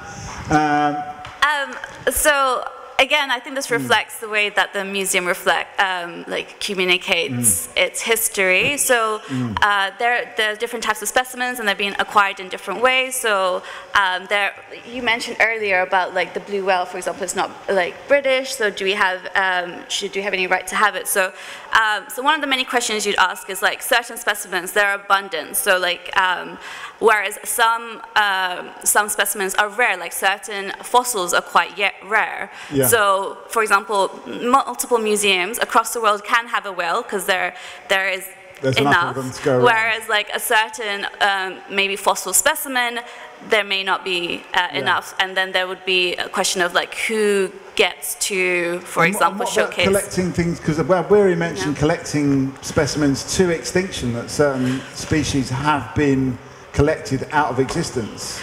Is that as the the Natural History Museum? So, Natural History Museum, so in the past there have been things that have been collected, say, unethically, for example, because there's some collections that were collected through expeditions, and it's not just natural things, for example. So again, the museum has a really strong duty to kind of communicate how it's acquired different things, because I think a lot of people are thinking that everything here, there's abundance of it, whereas actually there are things, the museum isn't restricted to what's on the public. There is collections behind the scenes, for example, that people don't know about. How many specimens does a museum There's like have? millions of specimens, different types of specimens. Okay, all right, so that's what we're talking about. So maybe it isn't as different to the British Museum as we think. There's a whole load of, you mentioned as well, we had a whole load of jewels that are upstairs on the second. No one else seems to have gone up to the second floor and seen those jewels. Come and have a seat, come and join in. What can this museum do in order to do its bit to kind of almost redress the balance of that colonial history that it was part of, not necessarily the whole part of? Is it about sharing knowledge? Are there other ways that is it about sending things back? Ed, you're about to go, so let me get a final thought from you. Screw the Tories. Screw the Tories. Is that part of the decolonisation process? Okay. All right. I want to say that in the middle here, I'm completely neutral. I neither endorse or criticise that view. Looks like we lost Vital, but give us a final thought if you can still hear us over there. People around the corner, give us a final thought. There's a point over here. Yeah. I was just wondering, why do people come to this museum and what brought them out tonight? Because is it to sniff out colonialism or what? Why did you come here tonight? That's the question. Why did you come here tonight? I work here, so I'm volunteering. Okay, all right. Why did you come here tonight? I was really interested about the fact it's all about senses, because I work in a school and I have children with multiple different needs, and a lot of them about sensory disorders. Right. So I was wanting to see about how that relates to the natural world, so I could relate that back to the kids I work with. Okay, have you found anything out yet? Yeah, I mean, I was looking at the Make It Visual in the marine area, about where they were making insect things larger, like 3D models of it. Yeah. And I was saying, like, really fantastic, they're looking for visually impaired children, but years down the line when it's more mainstream, that'd be fantastic for children with autism and ADHD who would need a tactile focus. Right. About talking about the sense of smell, which has been a big thing since COVID, where loads of people have lost their sense of smell, and how that relates to wellness and well-being, because it's one of our major senses. We use it for our memories. It's one of the first things we link back to. And when the loss of that smell happens, how does that affect us mentally when we can't remember things in the same way anymore? And my kids are going to hate me on Tuesday when I go back. You're going to just overload them with stuff. Okay, that's really interesting. Give us a final thought for now. It's been really interesting hearing other people's perspective. It gives you a good impression of like how people perceive museums and maybe what the role of museums should be in the future. Okay, I mean, what about this thing about all the senses, the realm of the senses that we Senses, I think what you're doing is really interesting, and especially I have a poor sense of smell, so it's really interesting to look at all the different activities and how we're connecting with nature, so yeah, it's very fascinating. Okay. Well, thank you, and thanks so much for giving us your view, because it's really good to hear it from the museum side as well. But we do need more people now, because we're running out of people. Come and join us. We have got Margot, we have got Lee, we've got Ellie, we've got Wabwiri, we have got Katerina, we've got Victoria, we've got this man here that's just walking past, but it looks like he's working, and I'm Mikey. And yes, come back if you want. No, maybe not. Where do we want to take this conversation? Do we want to move on to this question of senses and smells and the idea of like things that actually help your young people to learn might not be the same as other. I mean, maybe we could talk about how the museum actually helps, or is the museum a place that your young people would want to visit? I mean, if I could get them on all child leashes to not let them run havoc, because they would just rip things off the walls because they're feral. I love them, but they are. I think it'd be amazing. I work in a quite economically deprived area. That these are kids who we've taken them swimming last week, and it's the first time a lot of them have ever seen water outside of a bath. Okay. And stuff like this would blow their minds. Okay, so definitely it will be a place to come and visit. Is it kind of, I guess, is it kind of catering to their needs? It could be a question. What do other people think? Why did you come to the museum today? That's what we're talking about. So yeah, it's my third week in London. Oh yeah, wow. So I'm just doing a tour of all the museums, and I saw the late nights event, so I thought it would be very cool, and it's my first time in a natural history museum. And what do you think of the place? It's really nice, I enjoyed it a lot, And where are you from, by the way? I'm from Greece, Athens. Have you seen anything here that actually belongs to Greece? Not yet. Not yet, okay. Because we've been talking about that, and because we're actually thinking here maybe some of the things should be going back to their countries of origin. I don't know how popular or unpopular that is, but anyway, that's what we're talking about. It's up to where do we want to take this conversation? I don't know. We've got a few different threads. We've got the thing about, I guess, neurodivergent needs in the university, in the museum. With smell, taste, touch.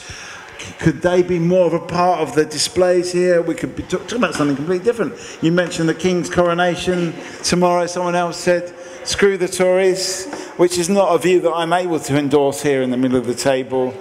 So where do we want to take this conversation? Hey, look, we're 6 people around the table, one in the middle. Lee.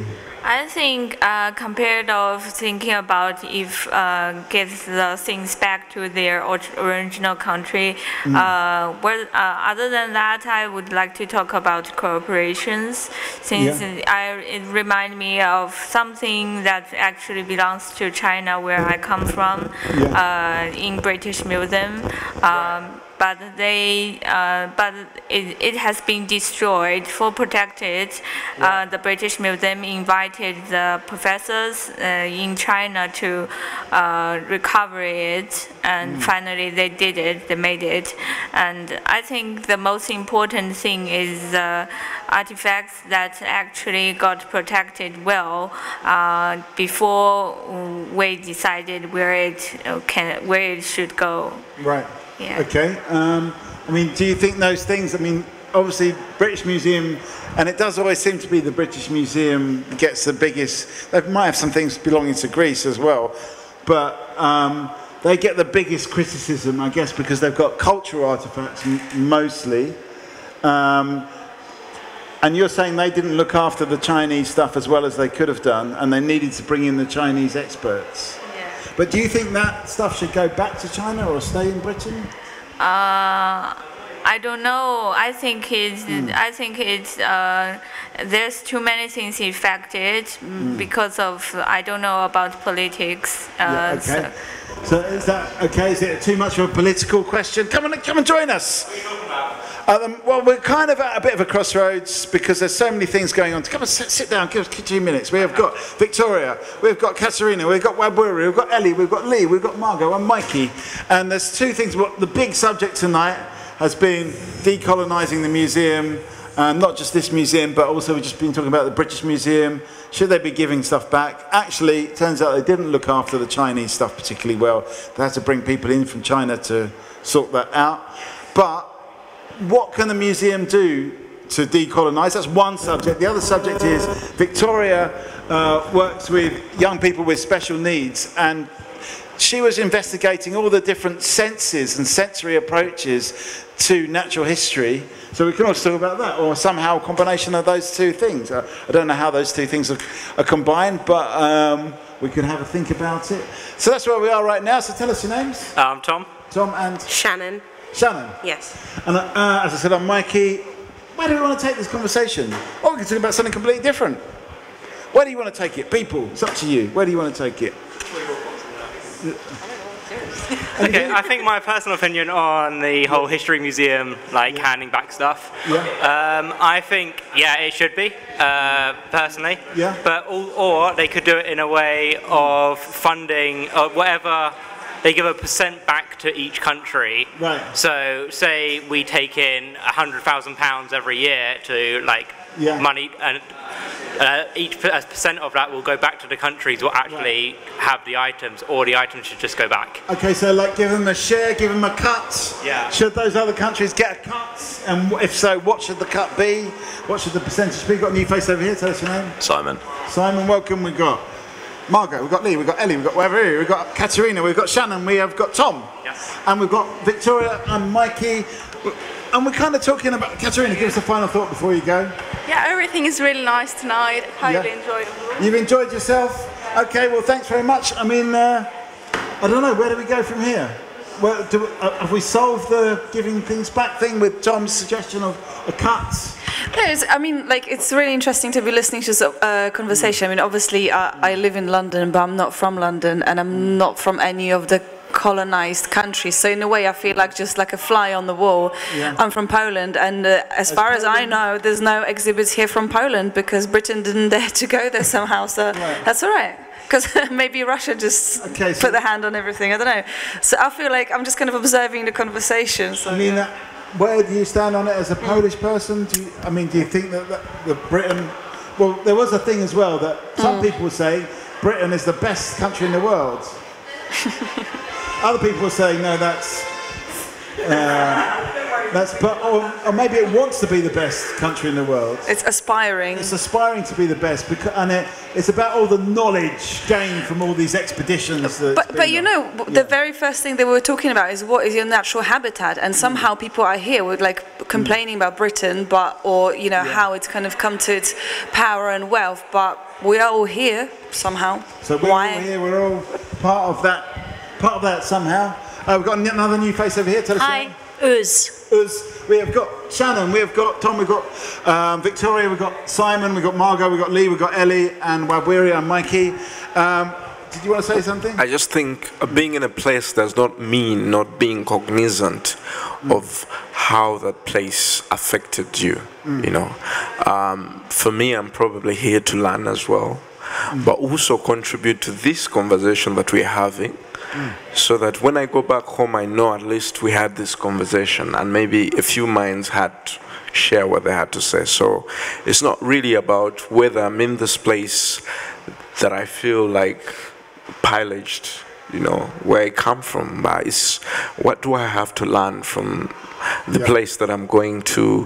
What do I have to share with them? And we can blame today's museums for whatever they did, but also the people who took over from that past history are also struggling to come to terms with everything. So I think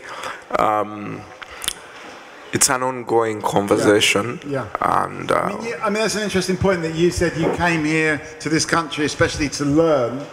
So it is a centre of knowledge in some sense? No. That does not make it a monopoly in knowledge. I didn't say a monopoly, I said a centre. Everywhere is a centre of knowledge. Wherever you go in the world, you'll always learn something. Yeah, yes. Okay. All right, Shannon? In terms of knowledge, I mean, we have the internet now, so generally I think we can get anything we want from there and learn a lot from this. And being from a country that was extorted and colonized by the UK, I think we would like to see some of those things go back. What country is that? India. India. And do you think that, does this museum in particular owe a bit of a debt to India? I mean... Or is it more about the whole country? I would say more of like the whole country. For example, like the jewel that was taken from India is still in the crown. I don't want to say anything to jeopardize my visa or anything, but I do think that it would be appropriate to give things back. Do you want that jewel back? Would that benefit you to get the... I mean, considering all the damage that they caused between Pakistan and India, yes, I think that would help. Okay. At least like an olive branch, Yeah. Yeah. And would the jewel go to Pakistan or India, or sort of split it in half, or how? That's for them to decide, not me. All right. Okay. So we're talking. There are some things that need to go back. Maybe we've got a couple of new faces. Give us some names. Oh, Freya. And Lydia. We got Victoria. We got Tom. We got Shannon. We got Uz. That's right, isn't it? Yeah. We got Wabwiri, Ellie, Lee, Margot, Simon, and Mikey. we're kind of talking about, Well, I just wanted to ask something. It's probably off topic, but how do you remember everyone's names? It's just being in the moment, and these lot have been here for a long time, so I've done it. Just repeating as well. Do you know what I mean? So, Freya, Lydia. That's right. See, I've repeated that, so now that's going to be easier next time. Yeah, people do usually get my name right, so that was like impressive. Well, yeah. Well, one of the things we're talking about is sharing knowledge. I mean, do people see this place as a place to share knowledge, as a kind of a centre of knowledge, albeit not particularly special or the best centre of knowledge? Yeah, I think personally, I agree that this is a place of knowledge and stuff, but when this was built, we were like overwhelming power, we were very strong, we were very, like politically, we were very like out there, but this day and age, we're just England, UK, and I feel like now we're at a point where it just shouldn't be the same. It's not the same. We need to move forward, not backwards. Because at the moment we're at a stalemate. We're trying to stay in the times of when like the Natural History Museum was actually built. But we need to move forward with that and express that like we need to give this stuff back, and this needs to be like this should be shared more. This shouldn't be just localized to England. Yeah. Okay, do we need to give more stuff back? Do we need to move forward? Is that how we move forward? Yeah. I think people need to look at the bigger picture when they say these kind of statements in terms of history and now, and what was done then wasn't done by those who are here now. So we're just maintaining what we have. I don't think everything should just be given back, because it has been maintained while it's here. Yeah. And it may not be maintained, or may not have been maintained there. Right. So, especially in terms of India and Pakistan, because I am from that nationality. Yeah. So I don't agree with that. Well, you don't think the jewels should be given back? I mean, okay, that's the royal family is a different story. But in terms of everything that is in the British Museum or this museum, no, not. It shouldn't just be a blanket statement. Okay, but reparations and things like that. Tom was talking about a little bit of a cut, like a percentage. You're judging what's happening now by what happened then, which we can't control what happened then. So we've just got to. Yeah. But I think you were saying, Tom, that you've got to look forward. So how do we how look is forward? the museum not looking forward?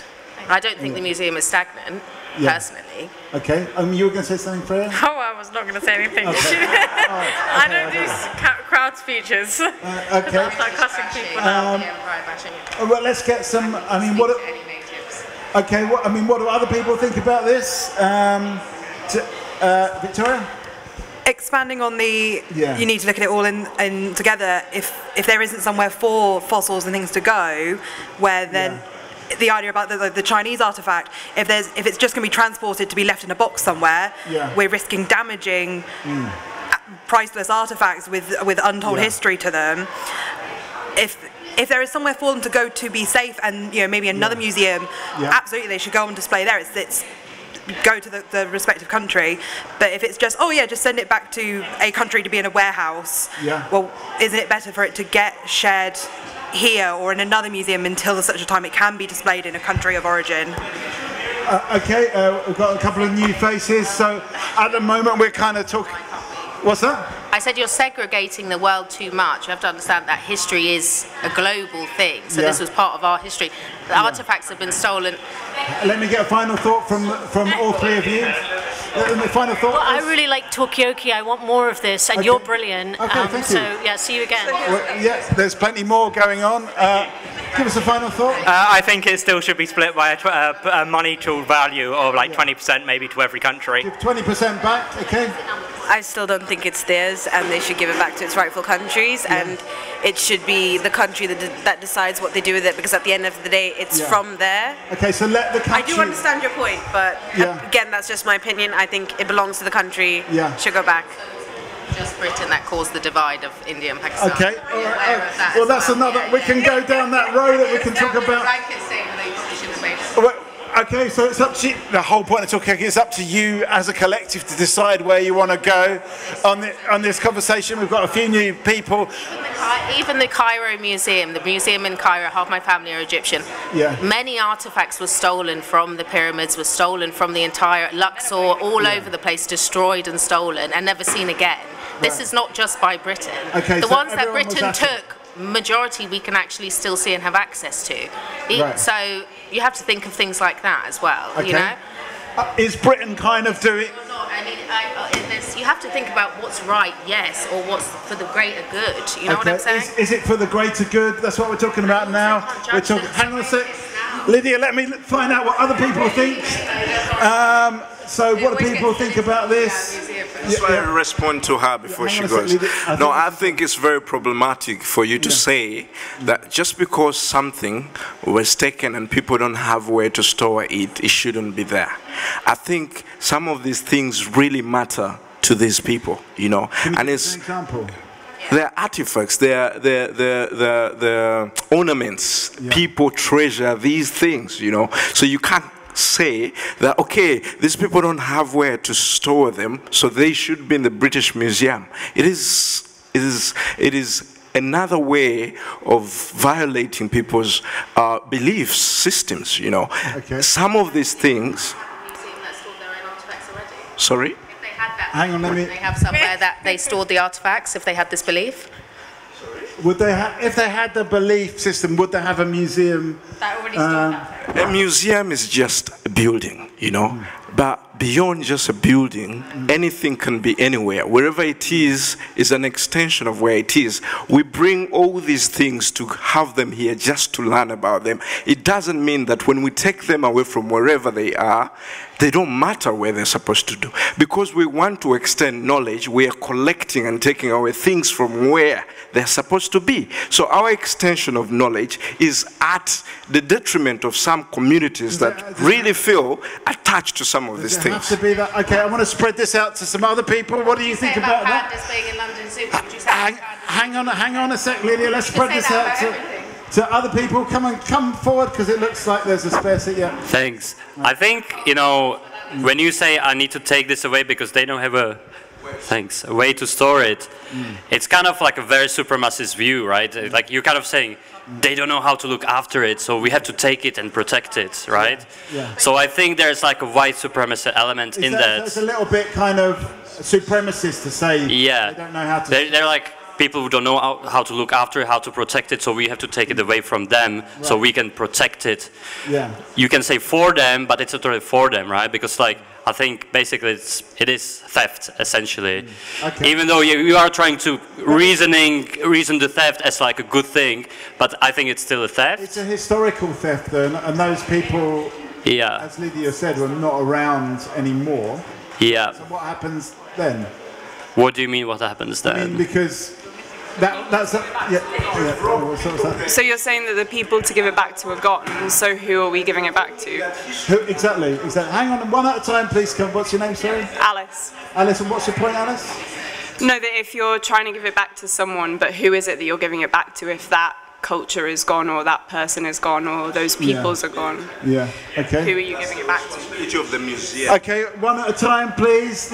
Is it the responsibility of the museum? Let's get some other views on this. What do people think about this? Whose responsibility is it? If it is in the depths of history, is there a possibility to do something about it? What's your name, sorry? Jan, and I just want to say like a quick thing. I think history is like a continuous thing. It doesn't end with one generation. It continues to the next one, you know. So I think you can't say this happened in the past, so it's kind of blank states. It's not. I think there's a continuity. There's a continuity. Come and sit down. Can we get involved in this? No, but I mean, like people were saying about moving to the future and museums moving to the future. I mean, surely the answer is to get the British Museum or this museum, whatever, on the basis of like international cooperation, to facilitate, you know, if some nations wanted to have their, you know, treasures back, why not facilitate that? Why can't things go on tour? It's a global cooperation. On this museum to facilitate things to go on tour, to come back. I want to spread it out to some other people. You came and sat down, so it sounds like... Yeah, absolutely.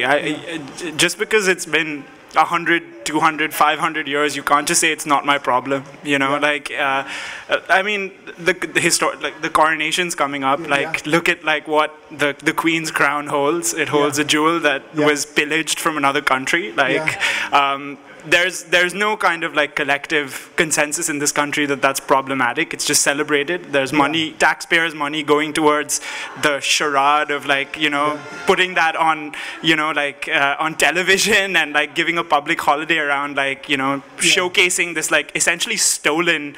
I mean, what would you do with this huge jewel? We've talked about it already tonight. I would apologize and return it. That's what I would do, like to wherever it was taken from. I mean, I think there are enough people who can probably like source it back to where it was stolen from. So okay, yeah. All right, so find out where exactly it comes from and then return it to those people. There's a big jewel in. We're talking about the jewel in the crown. What should happen to it? Oh, as I said, I want to bring in some other people on this. And you know, I think the point about moving forward and actually, how do we actually move forward with this? And, you know, I don't know if there's anyone from the museum here. We had someone earlier on.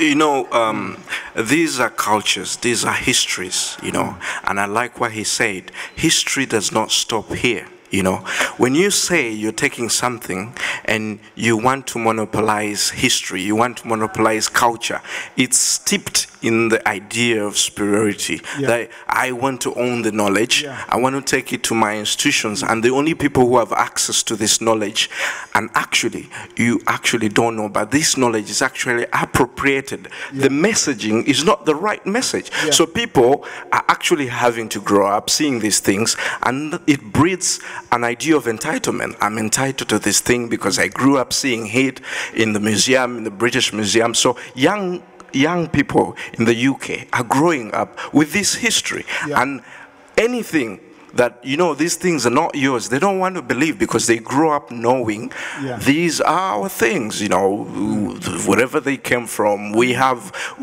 can protect them, you know. But protection, taking someone's thing from their house and saying that, you know what, is because you couldn't take care of it, what is that, you know? Okay. Yeah, so. Well, come and join in. There's no spare seats, I don't think, but... I agree with everything you've been saying so far, but I also think like a good way of looking at it is that, like, for example, I just finished an essay on the Benin bronzes in the British Museum. On the what? The Benin bronzes, it was from Benin City, currently.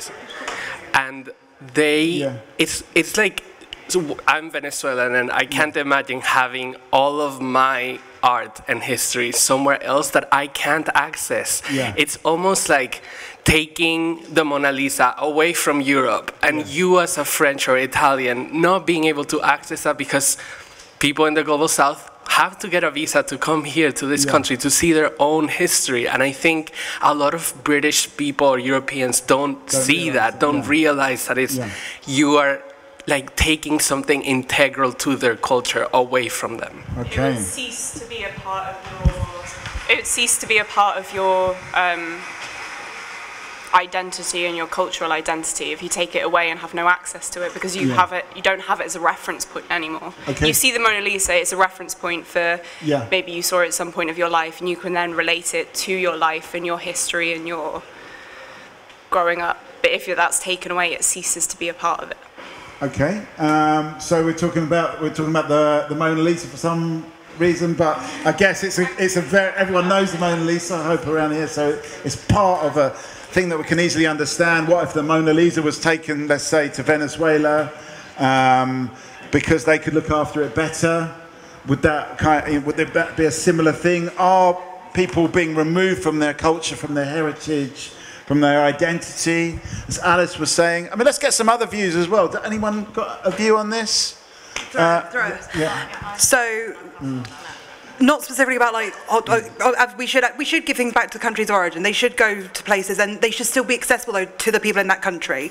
So I think my point earlier was, if we're sending it back to a country of origin, and it's going to end up in a private warehouse where the public of that country can no longer access it, they can't see it anyway, then it should be maybe if there's a country nearby or somewhere nearby where the public can still access it. Doesn't have to be the UK. It doesn't have to be a country that represents that culture still. They should have privilege on it. They should have priority on it even. Okay, so... the idea being, so World War II, we took everything out of Germany and France with no promise of it ever coming back to protect those items.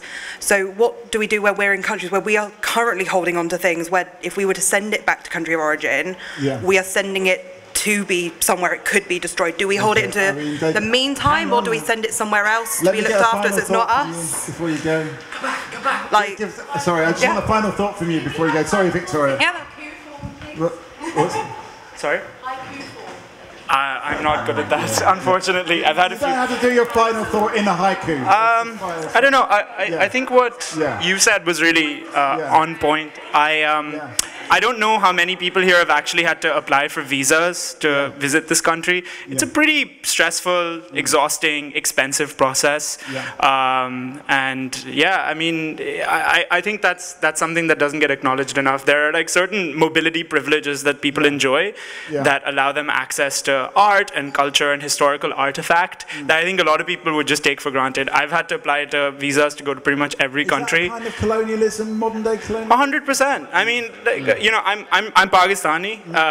We were colonized by this country, and this country makes us go through so many infinite loops to show up, you know, to be and experience these kinds of things. To find out about but it's quite a hectic and difficult process. Right? Absolutely. And, you know, I mean, I get it. Like, I would say majority of the people who live here, who are here right now, probably haven't had to go through the process of applying for a visa. It sucks. So that's my final thought. I really like what you said, actually. I don't think that gets like called out enough. Okay, thank you.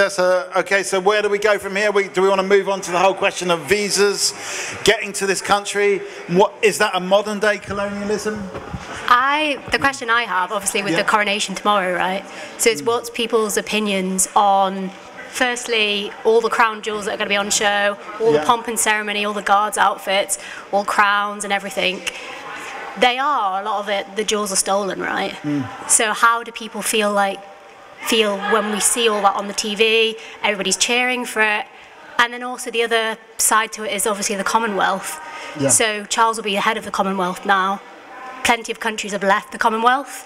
What are your opinions on other countries also leaving and not, basically evicting Charles as head of state? Okay, I mean, what's your view on it? Because you kind of asked the question. I don't know. I'm interested because, like, I've seen on the polls, it's young people who are very much against the monarchy, and it's like basically Gen Z millennials that are most likely to support basically the destruction of the Commonwealth. Okay. But so is it an old people's thing, the monarchy thing? Well, that's the question, isn't it? Because it probably won't live on much longer if everybody. So we need to find some older people.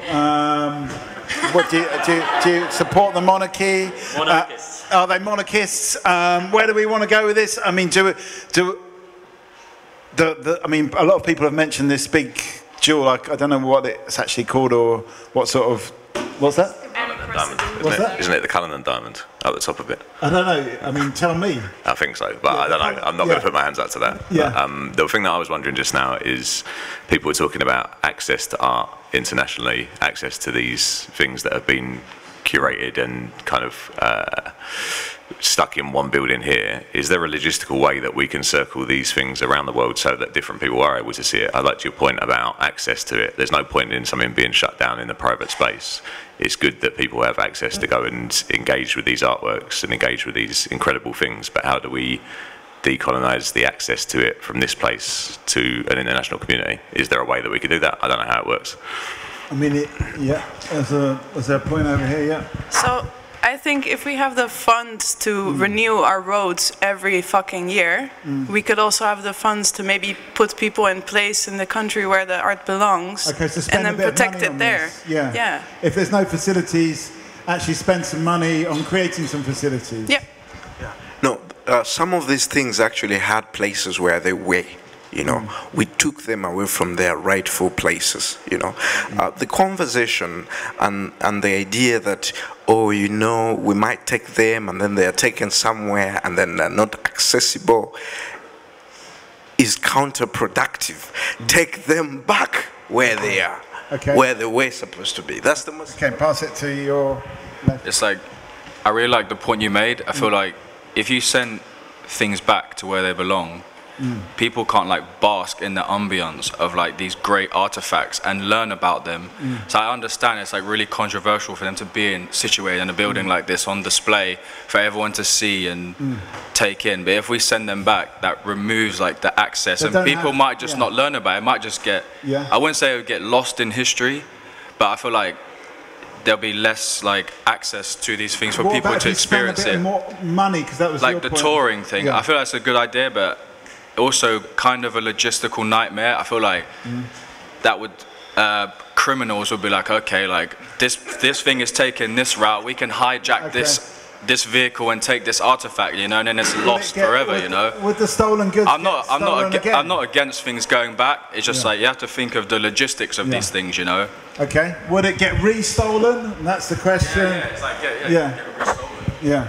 Yeah, I think it's then at that point kind of thinking about what's the purpose of the museum, as you say, to share the knowledge and to share that culture. And is it not then that responsibility that if it does go back, that there should be financial responsibility to make sure that that culture can then be shared and stored properly within that community? Okay, Jan? Yeah, I think there's an idea of, you know, reparations for colonialism. So I think, you know, with the transfer of the stolen goods, there should be also a transfer of wealth that's been stolen, because there's been a lot also in connection with climate change, you know, because global south has been and is going to be affected more than, you know, Western countries. So I think with the stolen goods, it needs to be, you know, sending of more funds. And I think there's a lot of people in those countries, I mean, like even people who spoke here, if they are in charge of rebuilding institutions like this one in their countries, you know, I think that really could work. So I think that this is something that needs to happen, yeah. Because I also agree with the idea that it shouldn't be stored in the warehouse, that's something that shouldn't happen. I think there needs to be a rebuilding of their own kind of, you know, public places where these things can be displayed. Okay, so that could be part of the deal as well. Whoops, got a bit of interference there.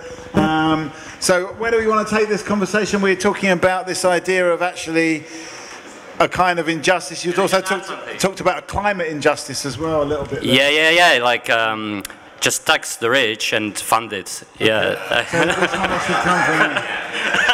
I asked for older people. Have we got any rich people here tonight? You know, no, there's no rich people. Okay, Yeah. So most of these things were not actually paintings. They were ornaments, they were bronzes and all these, and they had places where they were placed, so they were not meant to be in the museums. They were not meant to be in a certain building. They were meant to be in communities and people can engage with them, you know. So for me, I think the idea that, okay, these things have to be, there's a certain cultural group that wants them, and they want them for them, you know. So it's not supposed to be for the public. And I think the problem with most museums today is that we always want to get things and put them where people can access them. We assume everyone wants to see everything, you know. And I think we need to start having a conversation on what do people want to see, you know, and what is sacred that should not be seen, you know. So like are not supposed to be seen. Yeah, Britain has things that are really monarchical. They're not accessible to everyone. Otherwise, they would have put them in the museum. Right. We're talking about the king's crown. Is it everywhere for anyone to see it or to learn about it? You know, it is. Okay. Interesting, but there are things that are there, but they're not everywhere, right? So that's what we're talking about. Like, this is... I guess what you're saying in a way is that museum is the British way of storing something and displaying something. Yeah. But other cultures have got different ways of actually dealing with their artifacts that may not be putting it in a glass case. It may be hidden from view because it's a sacred object. It might be used in a different building or something like that. Hopefully we've got some experts here that can give us some examples, because I certainly can't. Definitely not an expert, but I guess it's also that point around yes, it's interesting and we learn loads of things about it, but why is it that it should be on view for people who are not in that culture, and to be able to take that away and say, oh, we're learning, it's such a privilege to be able to say, oh, we'll take this and we'll look and we'll learn all about it, when, as you say, it should just be certain artefacts, there's, I'm sure, different things that we're talking about here, but certain artefacts should just be part of the culture, part of the communities that they're within. And what is it for us to say that we should just be able to go, oh, I want to look at that and learn about that and take it away? Is it a sense of privilege, entitlement? Yeah, I think that like begs the question: should these things even be on display in the first place? Like, you can easily just read about it in a book or watch a YouTube video on it. You don't have to go to a museum to like. It's nice to really see something with your eyes, like in a physical form. But it begs the question: should everything just go back to where it came from, and then we just read about it in books? But like, the museum is the grey area for you to see that. But it's just like, where do we go from here? I want to spread it out to some more people that haven't said anything yet. So people, what do you think about this? You're sitting a bit far away. Come a bit closer. Don't worry, this has been electrically tested. It's safe. Yeah. I guess the question I'm thinking about is, could you just have replicas? Could you replicate, have very similar, I mean, we've got a lot of technology nowadays to create very similar replicas and store it in the museums. Why do you need the actual artifact themselves, and why could that not be in the countries of origin? Okay, so maybe a lot of it we could just replicate, copy the items. Come on, you've got a seat over there. I'm going to give you a round of applause, because I know you've been... I've been observing. You've been observing for a while, Hello, hi. I was kind of just thinking about what we were saying about cultures and having something here that means that we can look at it, but then other places might not be able to look at it, and taking it away would stop us from learning about it. But is there space for, if we've taken artifacts from other countries, to have a history or an explanation of the colonialism that caused those artifacts to come to our country in the first place? Right, so that should be built into the display. Yeah. So I know there's a museum in Plymouth that I went to that had an exhibition about Sir Francis Drake or Sir Walter Raleigh or one of the horrid white men, and they basically talked about how he did all this stuff that everyone remembers him for, but then they also had a section on how he was also like a slave trader and things like that. And I think it was good to acknowledge that kind of the side of it, that we see all these things as real things that are kind of built into our culture, and these people that we look up to and these artifacts that they bring, but they don't necessarily always talk about where it came from and how it came to be here, and actually the injustice of certain things that we've done to obtain these things. And I think that is our culture, in a sense, that we've done these things that have enabled us to have these objects and to have these items, and that's the culture we should be learning about, saying and acknowledging that we've taken things from other places that didn't belong to us, and if we can't return them, to at least give an explanation on to why we have them and how we have them so here. Come up with a really good excuse for having it in the museum if we don't give it back. Okay, Victoria. So almost also linking it back to like the King's coronation and the crown jewels and everything.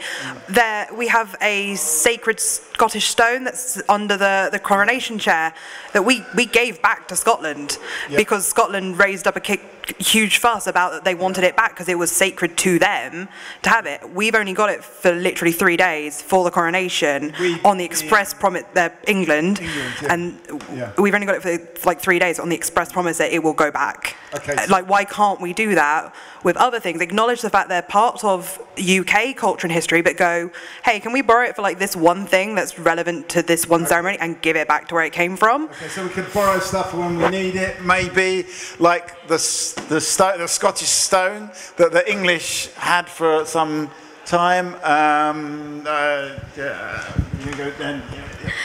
guess the other side of it as well is that if tonight, I don't know about everyone else, I've come here for free, made a small donation, but if we're saying we would borrow it for a certain event or a certain activity, we are a very privileged country, and to be able to say that actually, if we're borrowing it for a certain event, then that event comes at a cost, and if you want to see it, you're welcome to pay, and that will cover the costs of it coming to the UK, and then the costs of sending it back and storing it. And we also have the privilege to go and fly to those countries, or lots of us do in the UK, which, as was raised before, visas, lots of people from different different cultures aren't able to come here to view their own cultural history. Well, I mean, we're in a very privileged country that we probably are able to go and view those things, and that's where we can learn about it, and we can go and experience that culture. We talked a lot about privilege and, you know, privilege, entitlement. You even said supremacy. So these are the things. Are we recognising these things in our world, in our country? Even when it comes to Scotland, England took the stone and then gave it back finally some time later. Did you have something to say? Where were it? I know you had something. But yeah. I was just like going back to what you said about how we could basically replicate artifacts, like because there's this small group of artists who 3D print like ivory. And they put it into the black market to saturate the ivory trade, and it completely throws off people trying to buy ivory because they're probably buying a plastic horn instead of an actual horn. So who's to say we can't replicate artifacts? Like low-key museums, just like a Trojan horse, like for a trophy cabinet for like colonial trophies.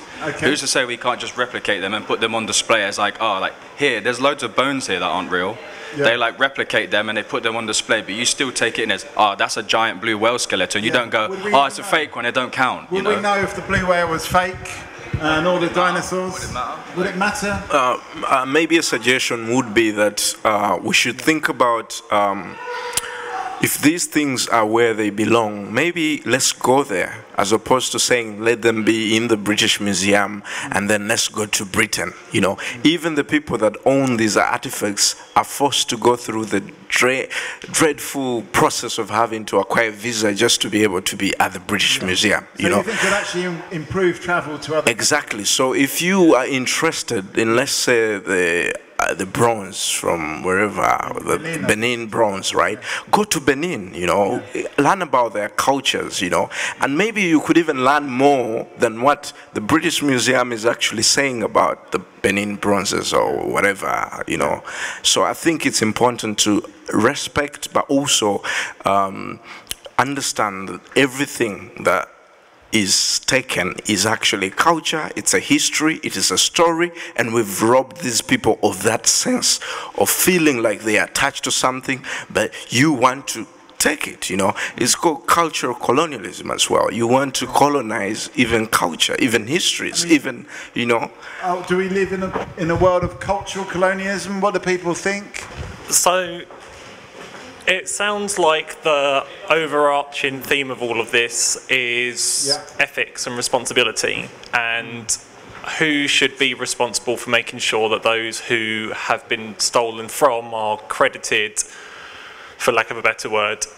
So should we, as observers and enjoyers, be putting more pressure on institutions or museums or whomever it is that is in charge to be more ethically responsible?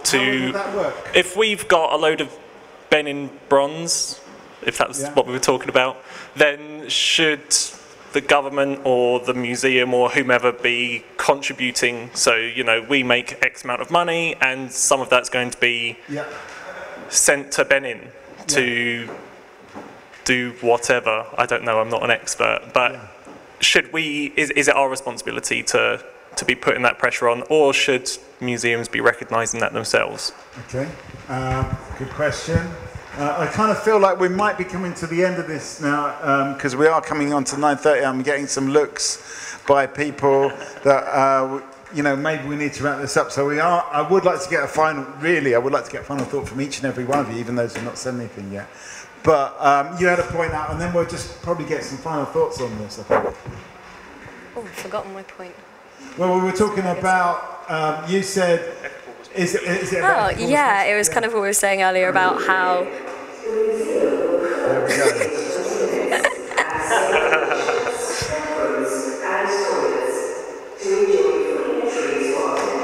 I'll just talk over her. And how we are of a different generation to people, and I feel like we collectively can have a voice. We're a much more multicultural generation of people as well, and so people are going to feel more strongly that when you're, I don't know, but like if I'm looking at certain things, I'm kind of like there's the appreciation, but there's also a this doesn't feel quite right, and so a lot of other people are going to have that feeling, and so we're going to be able to have that voice to be able to say what should and shouldn't be, and hopefully less of a... Okay, so you've got faith in the new generation that they're going to actually, as you say, demand these kind of things? I would... Sorry, I haven't been here for most of the discussion, but I will... what was the final point? It was about cultural colonialism. Yeah, that was the question. I think that, coming back to your point on sort of the expansion of, say, a multicultural society with the age of globalization, the fact that museums now cooperate across borders. I mean, think of the European Union, for example. There's a lot of sharing of artifacts, a lot of sharing of a common history there. I would say there's no reason to say that there's any sort of cultural colonialism whatsoever with the ability to share being expanded at a much faster rate than you would have seen 200 years ago. I think that a lot of people want us to think that there's a colonial sort of nature of culture, but I would just ask, where is the hardcore, unsensationalized evidence for that? Okay, is there evidence for cultural colonialism, and what is it? This is going to have to be final thoughts from now, from this point on. So this is your last thoughts, so make it, answer the question, but also just make it your final thoughts. I think it kind of goes back to the thing, you know, like with borders and how you have to apply for visas, right? So basically, there is an inequality in those processes, and I would argue there is an inequality in society. We are seeing that very clearly, and I think that's reflected in culture as well. I think with culture, it's about how you interact with it, and what I see very often is that, you know, culture of some peoples are taken, and, you know, someone else, some other cultures that previously colonized them as well, take them and use them for profit, for example, you know. So I would argue that with multiculturalism, I like the idea, but I don't think we're there, really. In practice, there is a kind of center and an outer... Censoring? A center, not... A center, yeah, definitely, I think so, yeah, definitely, yeah. Okay, yeah. There's a point over here. Yeah, so I think if we're going to keep stolen artifacts, we should at least tell the actual origin story of how we got it. Because usually we get all these old cool things through slavery, unfortunately, and that's not what we're telling our children. The history books in Holland keep talking about the golden age, like a good time. But we, in Holland, we profited of slavery, and we're not telling the right story. Okay, so we need to badly tell this story.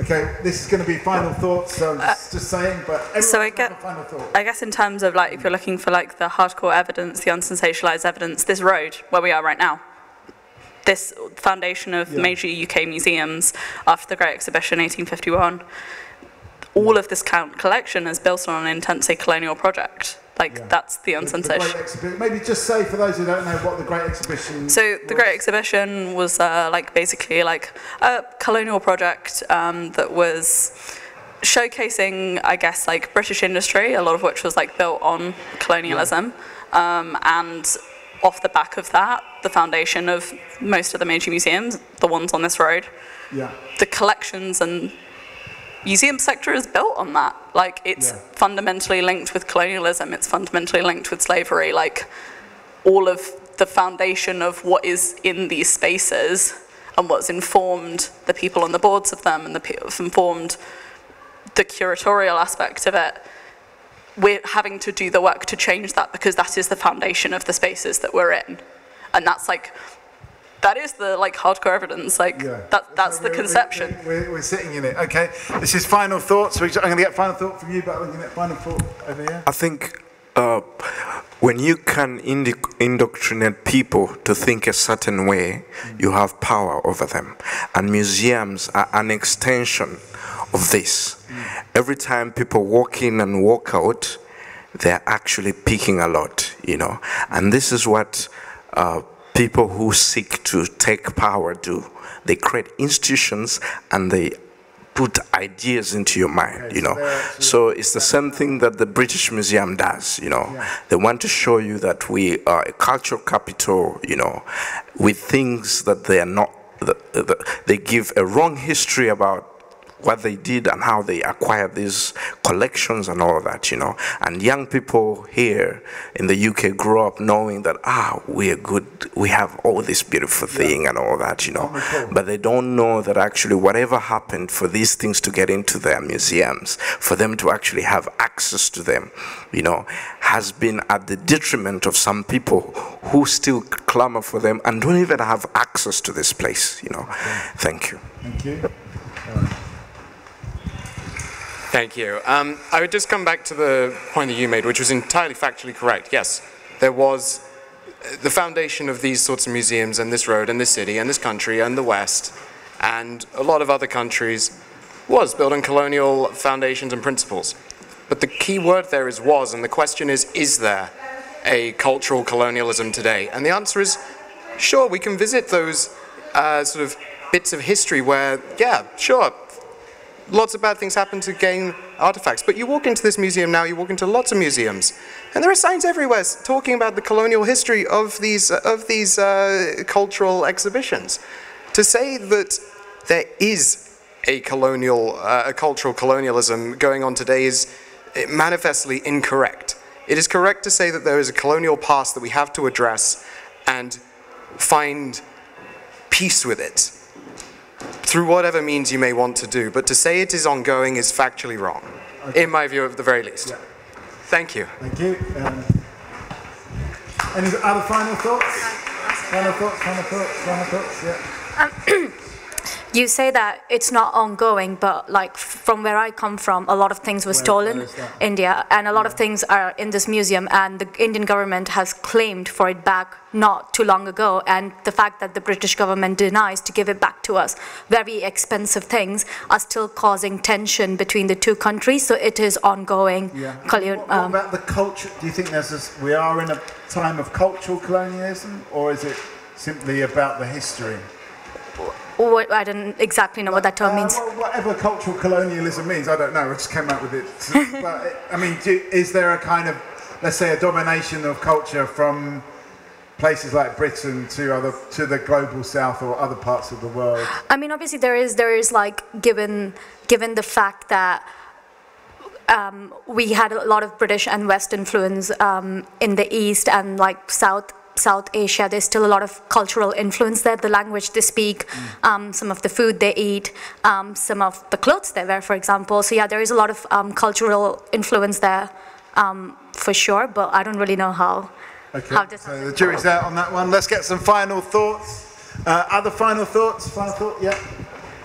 I'd say with cultural colonialism, I think over this next weekend, it'll probably be the biggest push for it, of British culture and for England specifically. So are you saying we're still there? 100%. Okay. Like, only because, I mean, the monarch is the monarch of Great Britain. Yeah. Do we see any Welsh? Do we see any Scottish? Do we see any Northern Irish that will happen tomorrow? Probably not. It will just be British, and it will just be English, sorry. And I think including the Commonwealth, it will be basically ramming down people's throats across the world how great Britain is and how we are the superior nation. Okay, so that's still the Britain's best thing. We've been talking about that a lot tonight. Any other final thoughts? Everyone, yeah, final thought? Yeah, I just think not recognising this sort of idea of cultural colonial history versus currently is almost like saying, oh, well, structural racism doesn't exist because it was in the past, so why are people complaining about it now? Ultimately, everything that has happened in the past is still going to be impacting everyone currently, and it just kind of baffles me to say that it's not, it's just non-existent in this present day, but... Okay. I think even in terms of present day, I think it's definitely something that still exists. I mean, we get plenty of people from all over the world move to places like in London and around the place. There are certain people who still wish for people moving to England to be anglicised and kind of suppress their own culture to try and find a way to fit in with, I don't want to say fit in because that's not a nice thing to say, but like there are people out there, and it's been made very clear by certain politicians and things like that, not mentioning too many names, but where it's where they've expected people to be anglicised and to follow kind of the English culture, if that exists, and to kind of suppress their own kind of backgrounds, their own culture, and things like that. Sorry, I've just repeated myself. That's but a kind of cultural colonialism. Yeah, I think it exists. I think it exists externally, but I think it also exists within kind of the culture that we're currently living in now, and within our local kind of geographical area within London, and not so much in London, but further out as well. Definitely, I think where there are smaller groups of